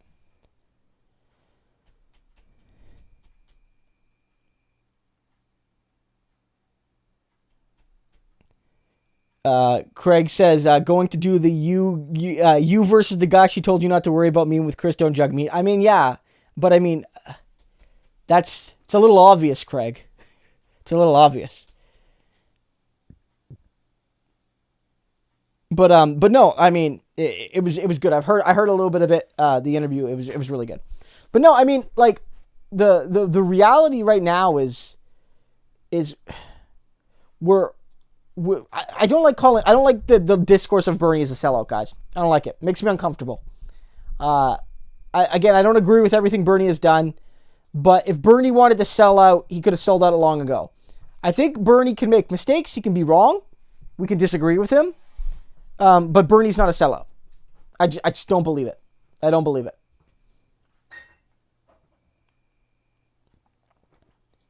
Oh, people want to know about Conservative Party leadership. Yeah, Sean, not yet. I was going to talk about it on the stream, but of course, this stream being so packed, we haven't got to it yet. For those who don't know, in Canada, the Conservative Party of Canada, it's sort of like a mixture of moderate Republicans and moderate Democrats would be the Conservative Party of Canada, but it's our it's our most mainstream Conservative Party. They just had a leadership election, and they elected Erin O'Toole as the new leader of the Conservative Party. And he won fairly handily. He got 57% of the vote on the third and final ballot. They do a ranked ballot system, so you have to win a majority. And so he was second on the first ballot, but then was in first on the second ballot, and then on the third and final ballot, he was way ahead. And it was very interesting. I think that he is going to be a more formidable leader than Andrew Scheer. Andrew Scheer, the last Conservative leader, wasn't very good in a lot of ways. Now, I will say that he actually won more votes than Justin Trudeau in the last election. He won the popular vote, but won less seats than Trudeau because his vote was over-clustered in Alberta and Saskatchewan, specifically the rural areas of those provinces, which are very conservative. So he won some of those ridings with 80% of the vote, but you're wasting votes, right? And so the issue was that fundamentally Scheer didn't have the broad support. I think O'Toole is going to position himself as more moderate, right? Well, to be clear, McCoy, we don't have ranked choice in our actual elections. This is the party system, right? This is the party. But you're right, even in in our general elections, we use the stupid first past the post system too. We use that too. So his French is probably better than Scheer's French, which is important. He likely will have more support in Quebec. If we recall, Scheer didn't have a whole lot of Quebec support in the primary last time, in the leadership election, whereas O'Toole won Quebec in this election. He also is from Ontario, and he's from the vote-rich 905. Now, that doesn't necessarily mean Ontarians are going to like him, but it means that he's got a bit of a leg up over another Western Canadian Conservative leader, like the last two have been. Look, I think that he can win. He can win. And I'm under no pretense that he's a moderate and that he won't do awful things if he wins. But I think it's to say that he's got a chance. And one of the concerns people had with him was, okay, this new Conservative leader, to win the leadership, he needed to court social conservatives. Because here, and for people who don't know, in Canada, the Conservative Party wins when they can appeal to moderate voters in suburbia outside of Toronto. We call it the 905. Because it's the area code, the 905 area code.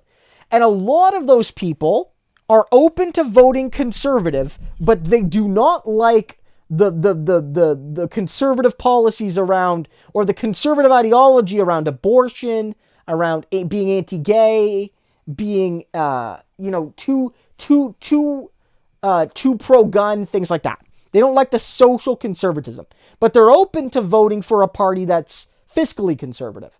And so the conservatives, in a sense, should pick a social moderate and an economic conservative. That's what they should do. Like, I'm not a conservative. I'm just like, if I was being paid to give neutral political advice. But the problem with that is that to win the nomination, you need to run a different sort of campaign, and the people voting are very different.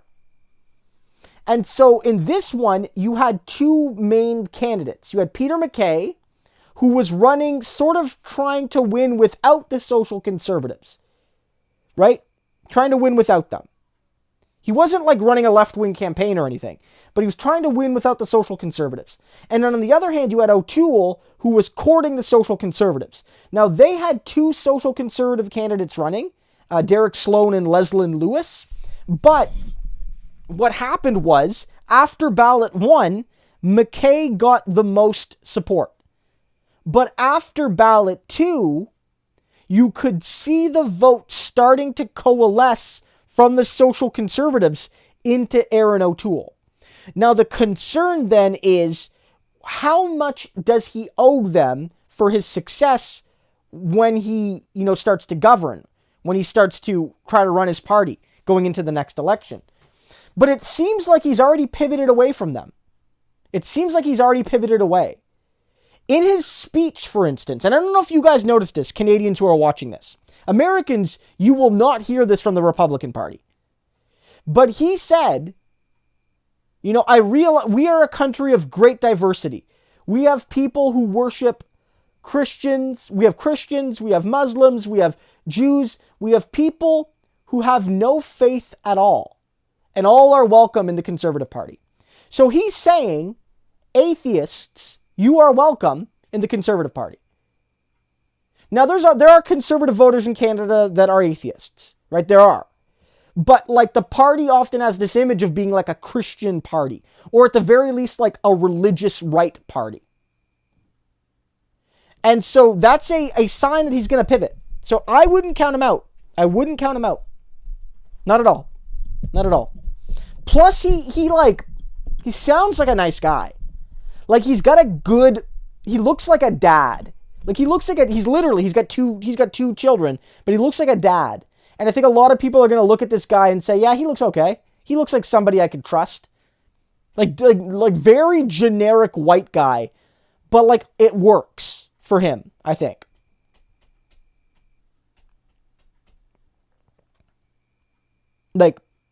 Basically.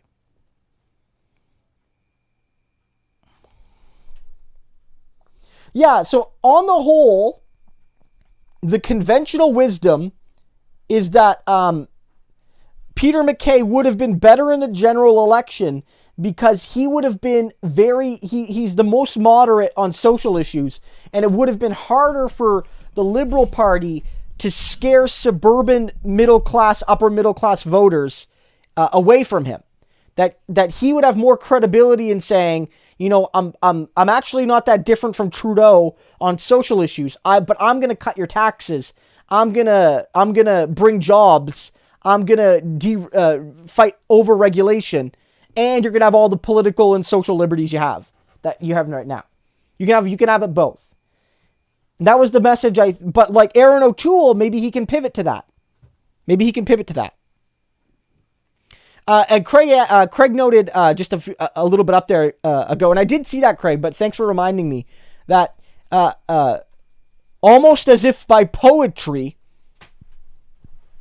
that this event today, the strike by the baseball and basketball players, is happening 4 years to the day of Colin Kaepernick taking a knee.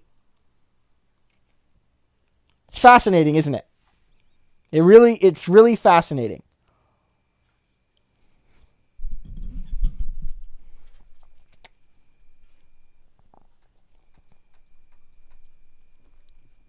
Very fascinating.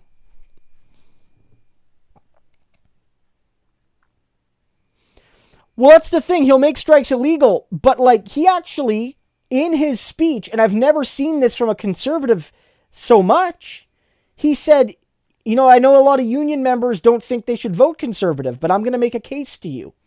Now, again, I don't think it's genuine, but often conservatives speak as if, you know, the union, like unions are bad and we're fighting unions. But he made a pitch to union members. He specifically noted them in his speech.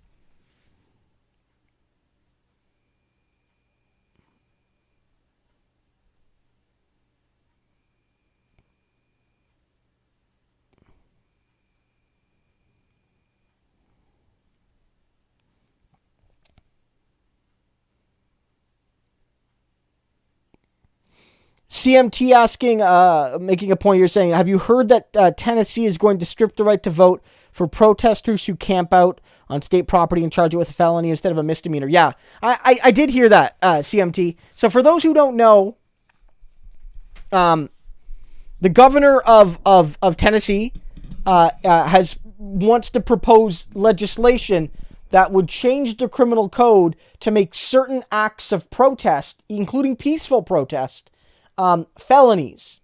And because it's a felony, it means okay, Craig, thanks Craig. Thanks for that.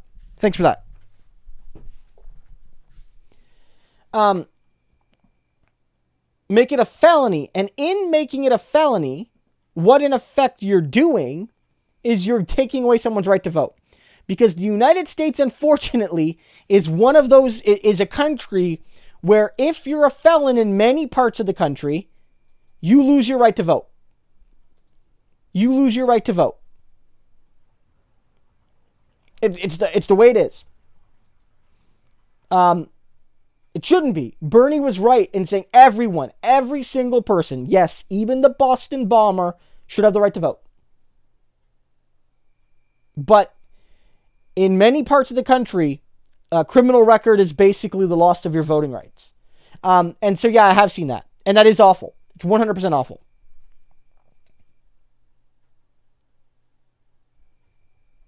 Right?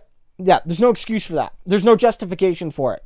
That's basically him trying to say, protest and lose your right to vote. Or, like, you know, what we'll do is effectively, the sort of people that protest me are the sort of people that will vote against me more often than not. Ergo, I'll disenfranchise them, meaning that I can't be removed from office.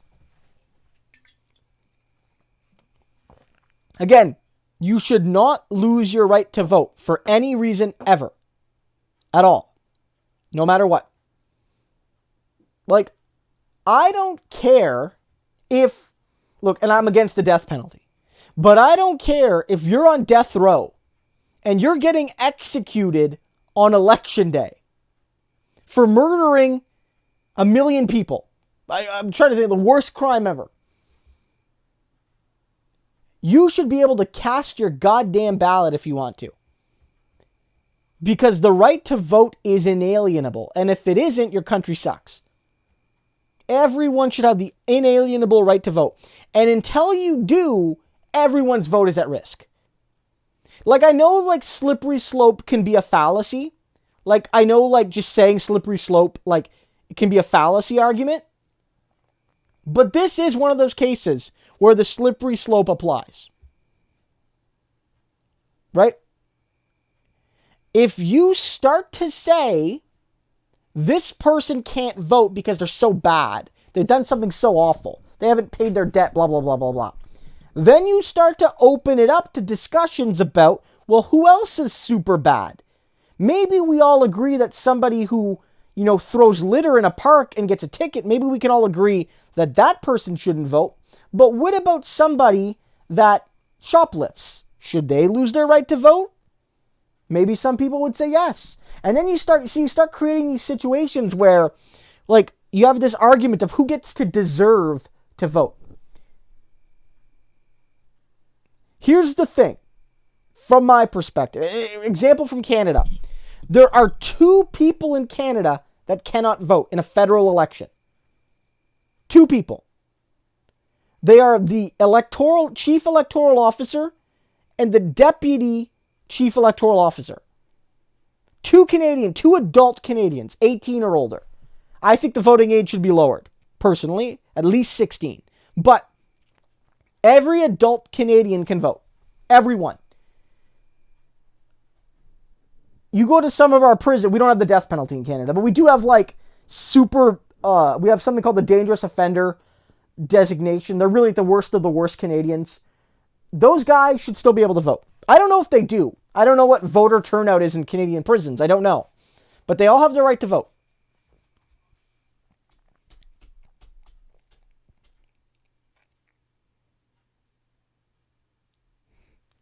But that's the thing. In Canada, it's like, because there's 2 states in the U.S. that are like Canada, where not only can felons vote, but people currently in jail can vote. Because the Buttigieg said, if you're out of jail, you should have the right to vote.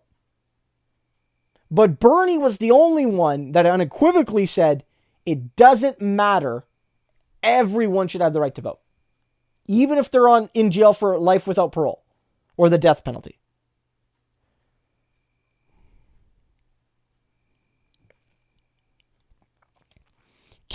I only wish the NBA turned into the WNBA. The WNBA women, if anything, are even more badass about calling out injustice. We should be so lucky. We should be so lucky, man.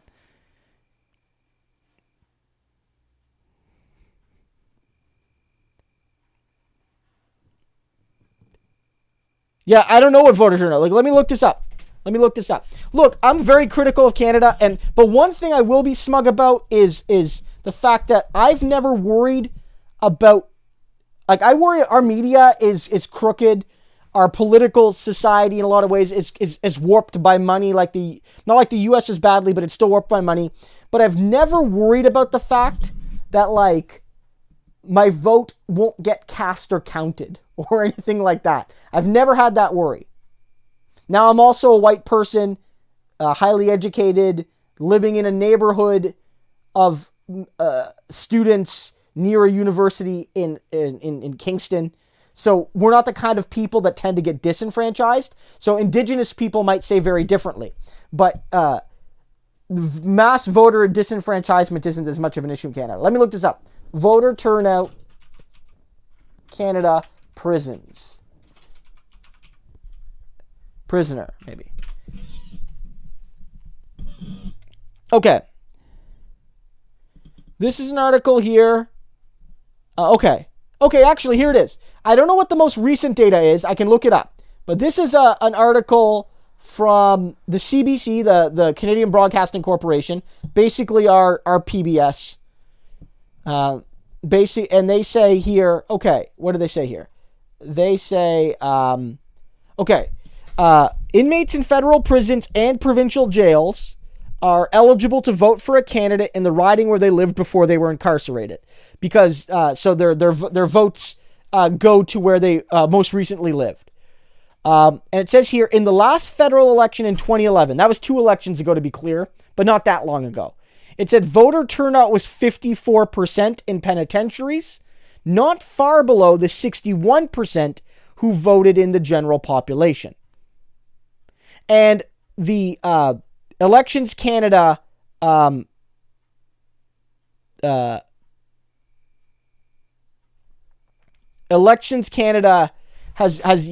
not tried to disenfranchise them beyond that.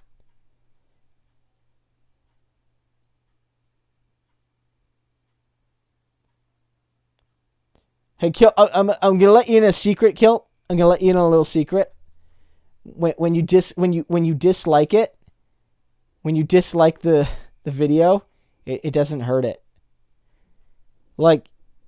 It's like clicking like. So click, preferably you click like, but dislikes don't hurt it. Yeah, Nathan. Yeah, Kingston's a university town. Yeah, well, we have Queens here. We also have the Royal Military College, and we have St. Lawrence College. So it's a university town, but it's a public service town broadly, because we also have a bunch of prisons, and we also have a large military base, and we're also the national headquarters for Corrections Canada, on a bureaucratic level.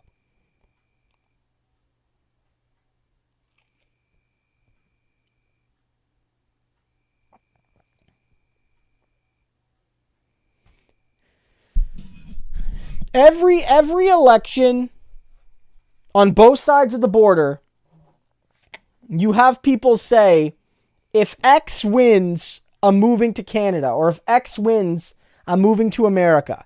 And every Canadian election, every American election, you actually do see an increase of people going to like websites to like learn how to immigrate, but it rarely, if ever, actually leads to a statistically significant increase in people trying to leave. Most people say that, they don't really mean it. Yeah, a lot of people noting it's like how do some of these people get elected to Congress? Well, one, it's because there are awful people out there, and awful people have the right to vote too, and awful people will often elect awful people. But specifically, if you look at a lot of these districts, his district basically takes like part of downtown Houston and almost does an entire wave around the greater Houston area into like this giant rural area of the state. Let me see if I can. It's hard for me to. Here. Let me look at it.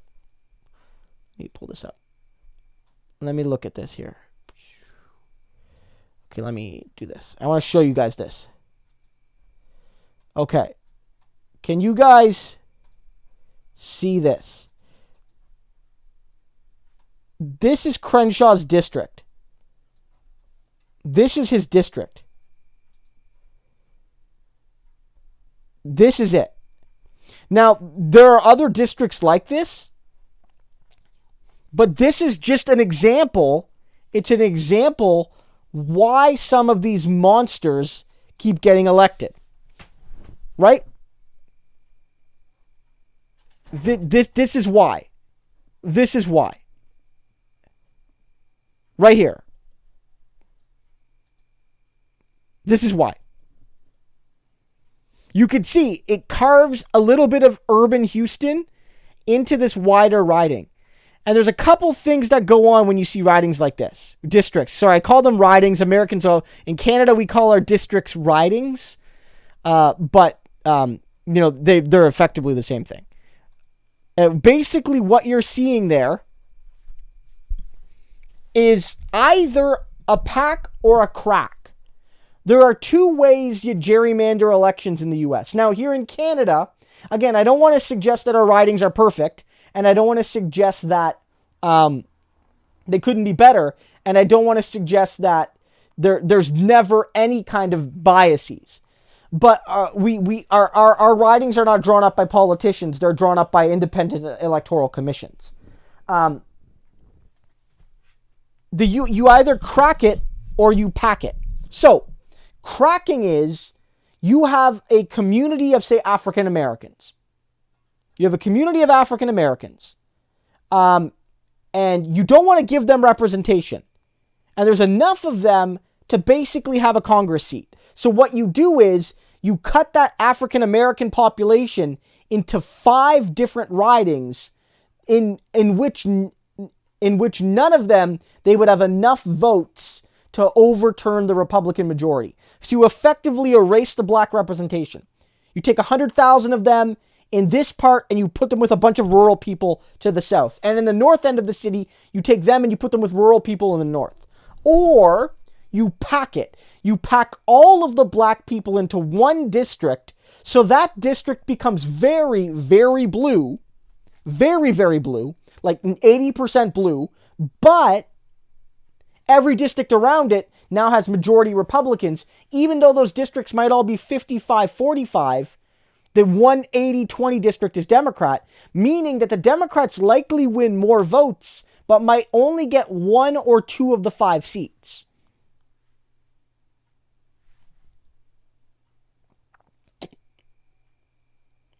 Right? So look up packing and cracking.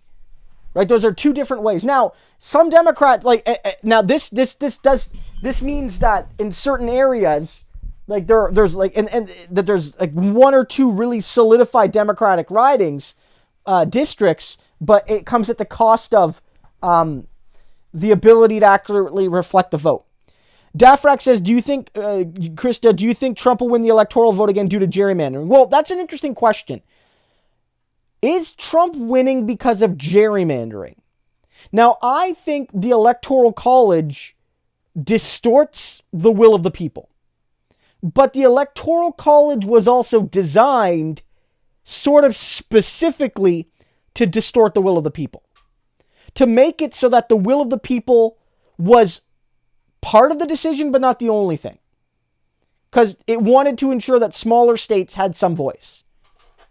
And so, I disagree. I think the Electoral College should be abolished, personally.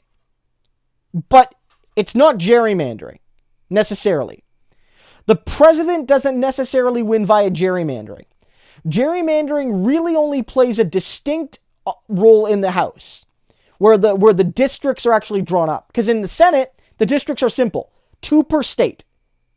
Now again, you could argue, is the Senate gerrymandered, or is it just unrepresentative by design? Right? Because gerrymandering is like using the rules of politics to do something that wasn't intended. That's gerrymandering. Right? Yeah. So yeah, I don't think Trump's going to win the popular vote. I don't. If he wins, and he might, I think it's going to be another popular vote defeat. Like, there's a sense that, like, look, he could still win, but Hillary won by, like, 2 million votes. I don't see where Trump gains 2 million votes on Biden. I just don't see it. I don't see it. Like, the polling for Biden is at least, in some polls, he's equal to Clinton, but in many, he's doing better than her. I think if Trump wins, it's because Biden's polling slips back to where Hillary was, and he does it again where he wins enough of the swing states. And Biden racks up extra votes in New York and California, and it doesn't matter.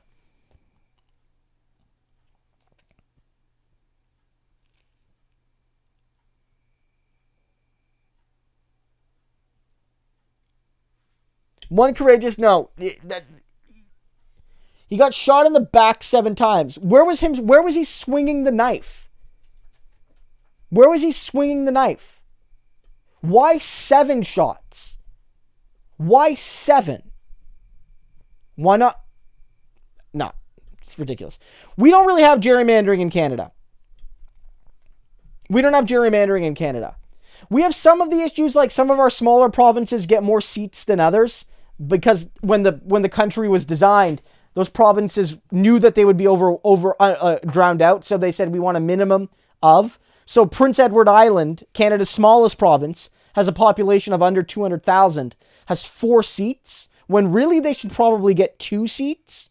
But it's baked into the Constitution. Sort of like how technically Vermont is vastly overrepresented in the Congress, but it's just the rules.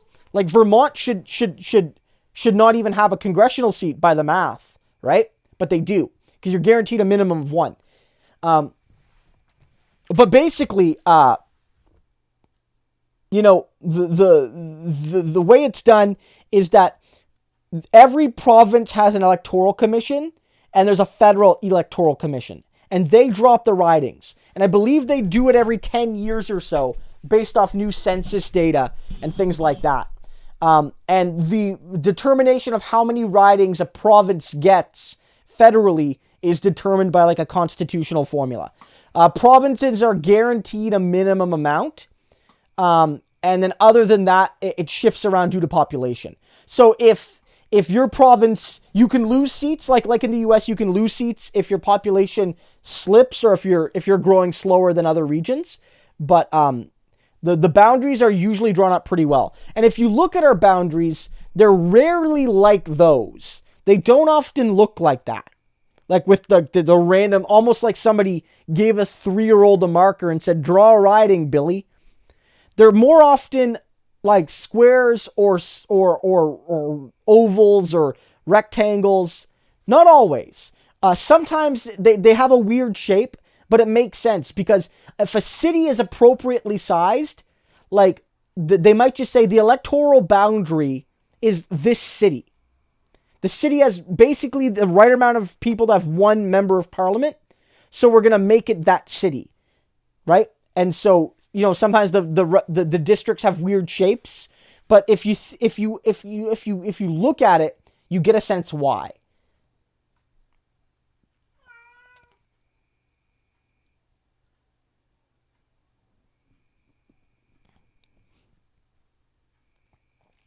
Yeah. No, Nathan's right. I think the US Congress is too small. The US Congress is too small. Let's look at this.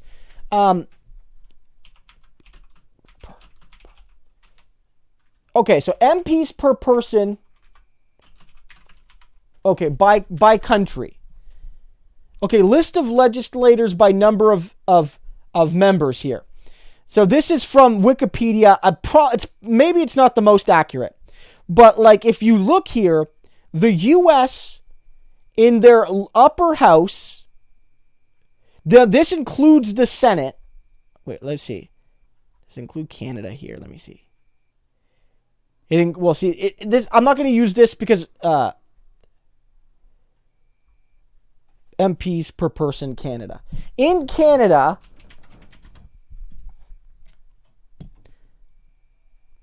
we have, let me see.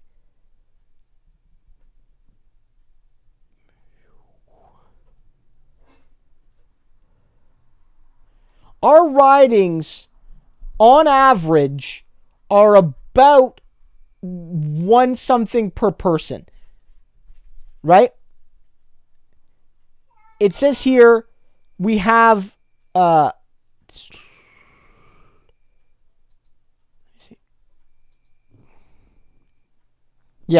So ours is in and around 100,000. In the bigger provinces, it's a little bit more people per riding. In the smaller provinces, because again, they're guaranteed a minimum amount of seats, even if they don't have the population for it. That means their ridings are smaller. The ridings are a little bit smaller. So for instance, each of our territories gets one riding minimum, even though they only have like 30,000 people. So they're overrepresented. But the alternative is not giving them representation, and that's not fair either. So basically, yeah, most of our ridings are in one small part of the country. Our population is more centralized in the US.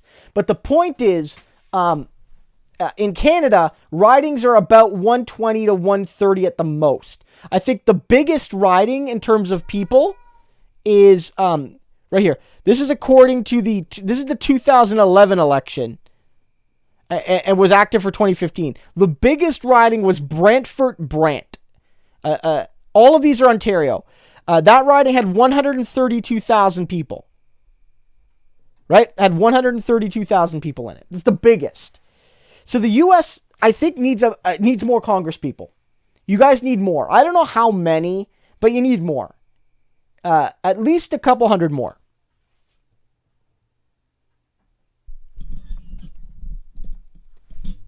Well, yeah. I mean, basically, I live in Kingston, Ontario, and Kingston has basically the exact right amount of people for a riding.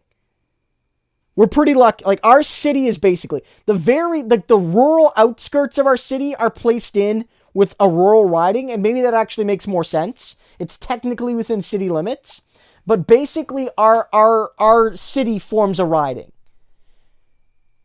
Because it's a 130,000 person, 120,000 person city.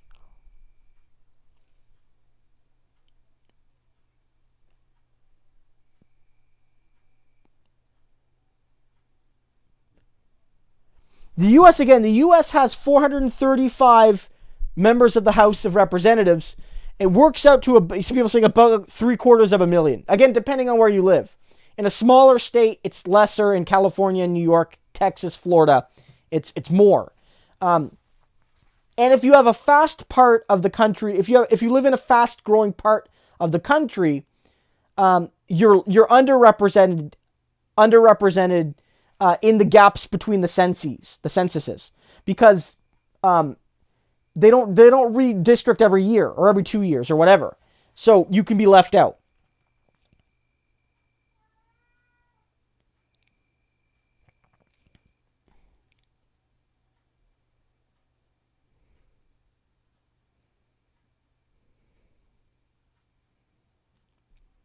Yeah, the UK, for example, has about 1/5 the U.S. population, as Nathan is noting, but 650 MPs.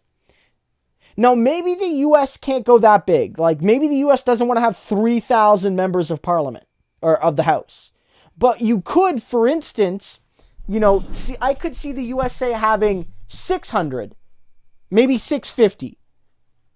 Add another 200 members to the House.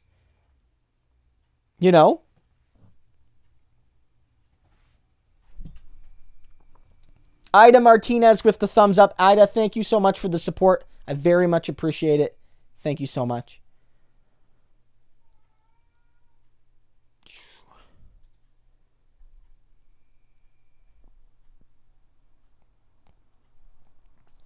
Well, yeah, I mean, that's a mixture of London being very densely populated and also having more seats. In Canada, we have that too. Justin Trudeau actually has the smallest riding in Canada, or at least it was, in terms of geography. It's Papineau, and the riding has about 100,000 people in it.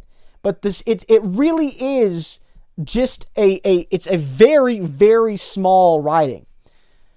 It's 9 square kilometers. It covers the second smallest area of any riding in Canada after Toronto Centre, so Papineau used to be the smallest riding. Toronto Centre is where our now former finance minister was. And so Toronto Centre, being of course one of the most densely populated parts of Toronto, Canada's biggest city, it says here, it covers the heart of downtown Toronto. The riding contains areas such as Regent Park, blah, blah, blah, blah, blah. Does it give us a size? The riding is 5.84 square kilometers. So you can walk across it in a reasonable amount of time.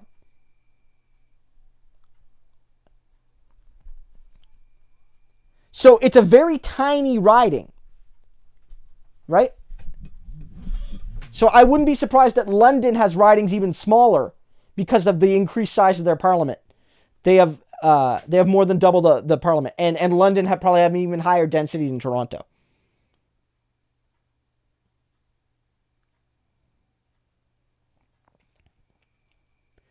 Well, I think one of the U.S. has older politics in general. I don't know why that is, but like, look at the people in your last couple elections. In your last couple elections, let's look at the people that actually had a chance to become president.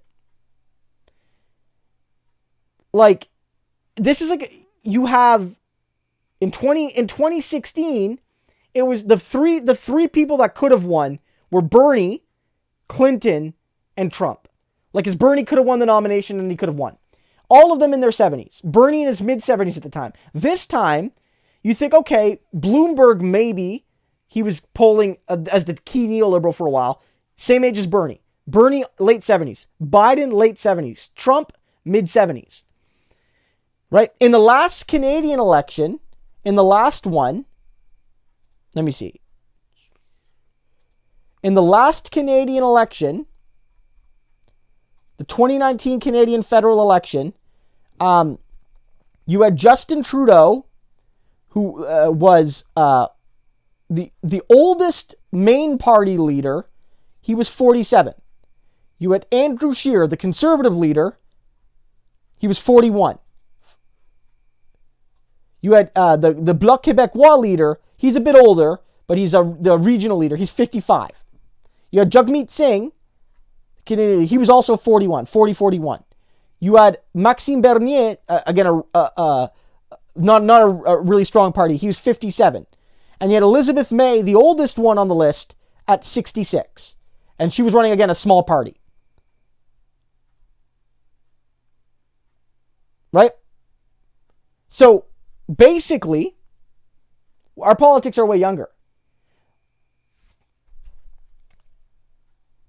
And we haven't in a really long time elected a prime minister by an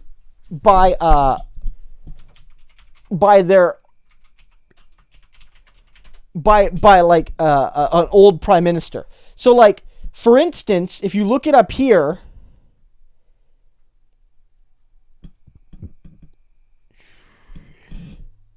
so if you look at it here, here are Canadian prime ministers by when they became prime minister.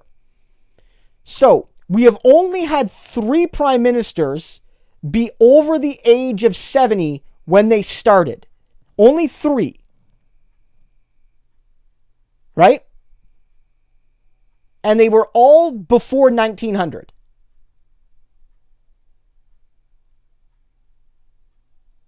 Right? We have also only had another 1, 2, 3, 4, 5 be in their 60s on the day they started. And none since Paul Martin in 2003. Before that, it was the 50s. So, the most common decade when people become prime minister in Canada is actually their 40s. 1, 2, 3, 4, 5, 6, 7, 8 prime ministers have become prime minister in their 40s. In their 50s, 1, 2, 3, 4, 6 have become prime minister in their 50s. I don't know. Your Congress, too. It's just U.S. politics is an older person's game.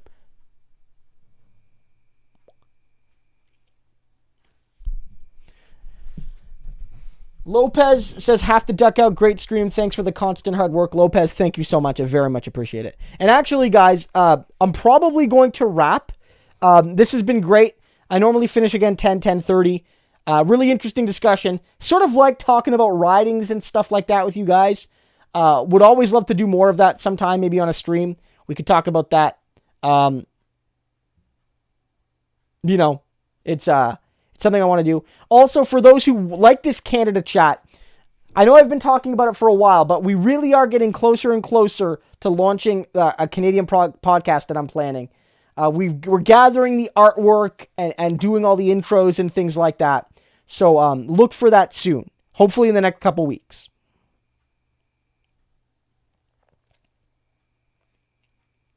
So, I definitely think that it's going to be a lot of fun. So for those who are new to the channel, please consider subscribing. If you haven't, also join the Discord. The Discord is a great place to follow what's going on with the channel over the time between all of the chats.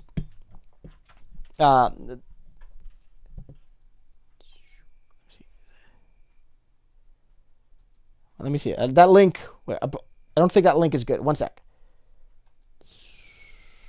Let me invite people. Copy link. Okay. There we go. There's the link. That link should work. And then also look at following me on Twitter if you haven't followed me on Twitter yet. Always a great place to get my takes. Just sometimes more unfiltered because I can just kind of just put out a quick tweet rather than having to think of a full video. And if you guys want to support the channel, the biggest thing you can do, because I know not everyone has the means, especially now, to support financially, is just watch the videos. When you watch a video, YouTube's like, that's a good video, show it to more people, and that really helps. So watch a video, like it, leave it a comment, share it with a friend, share it on social media, on Reddit, whatever. All of that helps very much. And if you want to support the channel on an ongoing basis, you can support me at Patreon, or you can support me as a channel member, and you can also support the channel on a one-time basis via PayPal as well, and I have links in the description. So guys, thank you so much. I'm going to see you tomorrow at the very least with another video. Who knows, I'm going to look to see if there's anything to make one on tonight.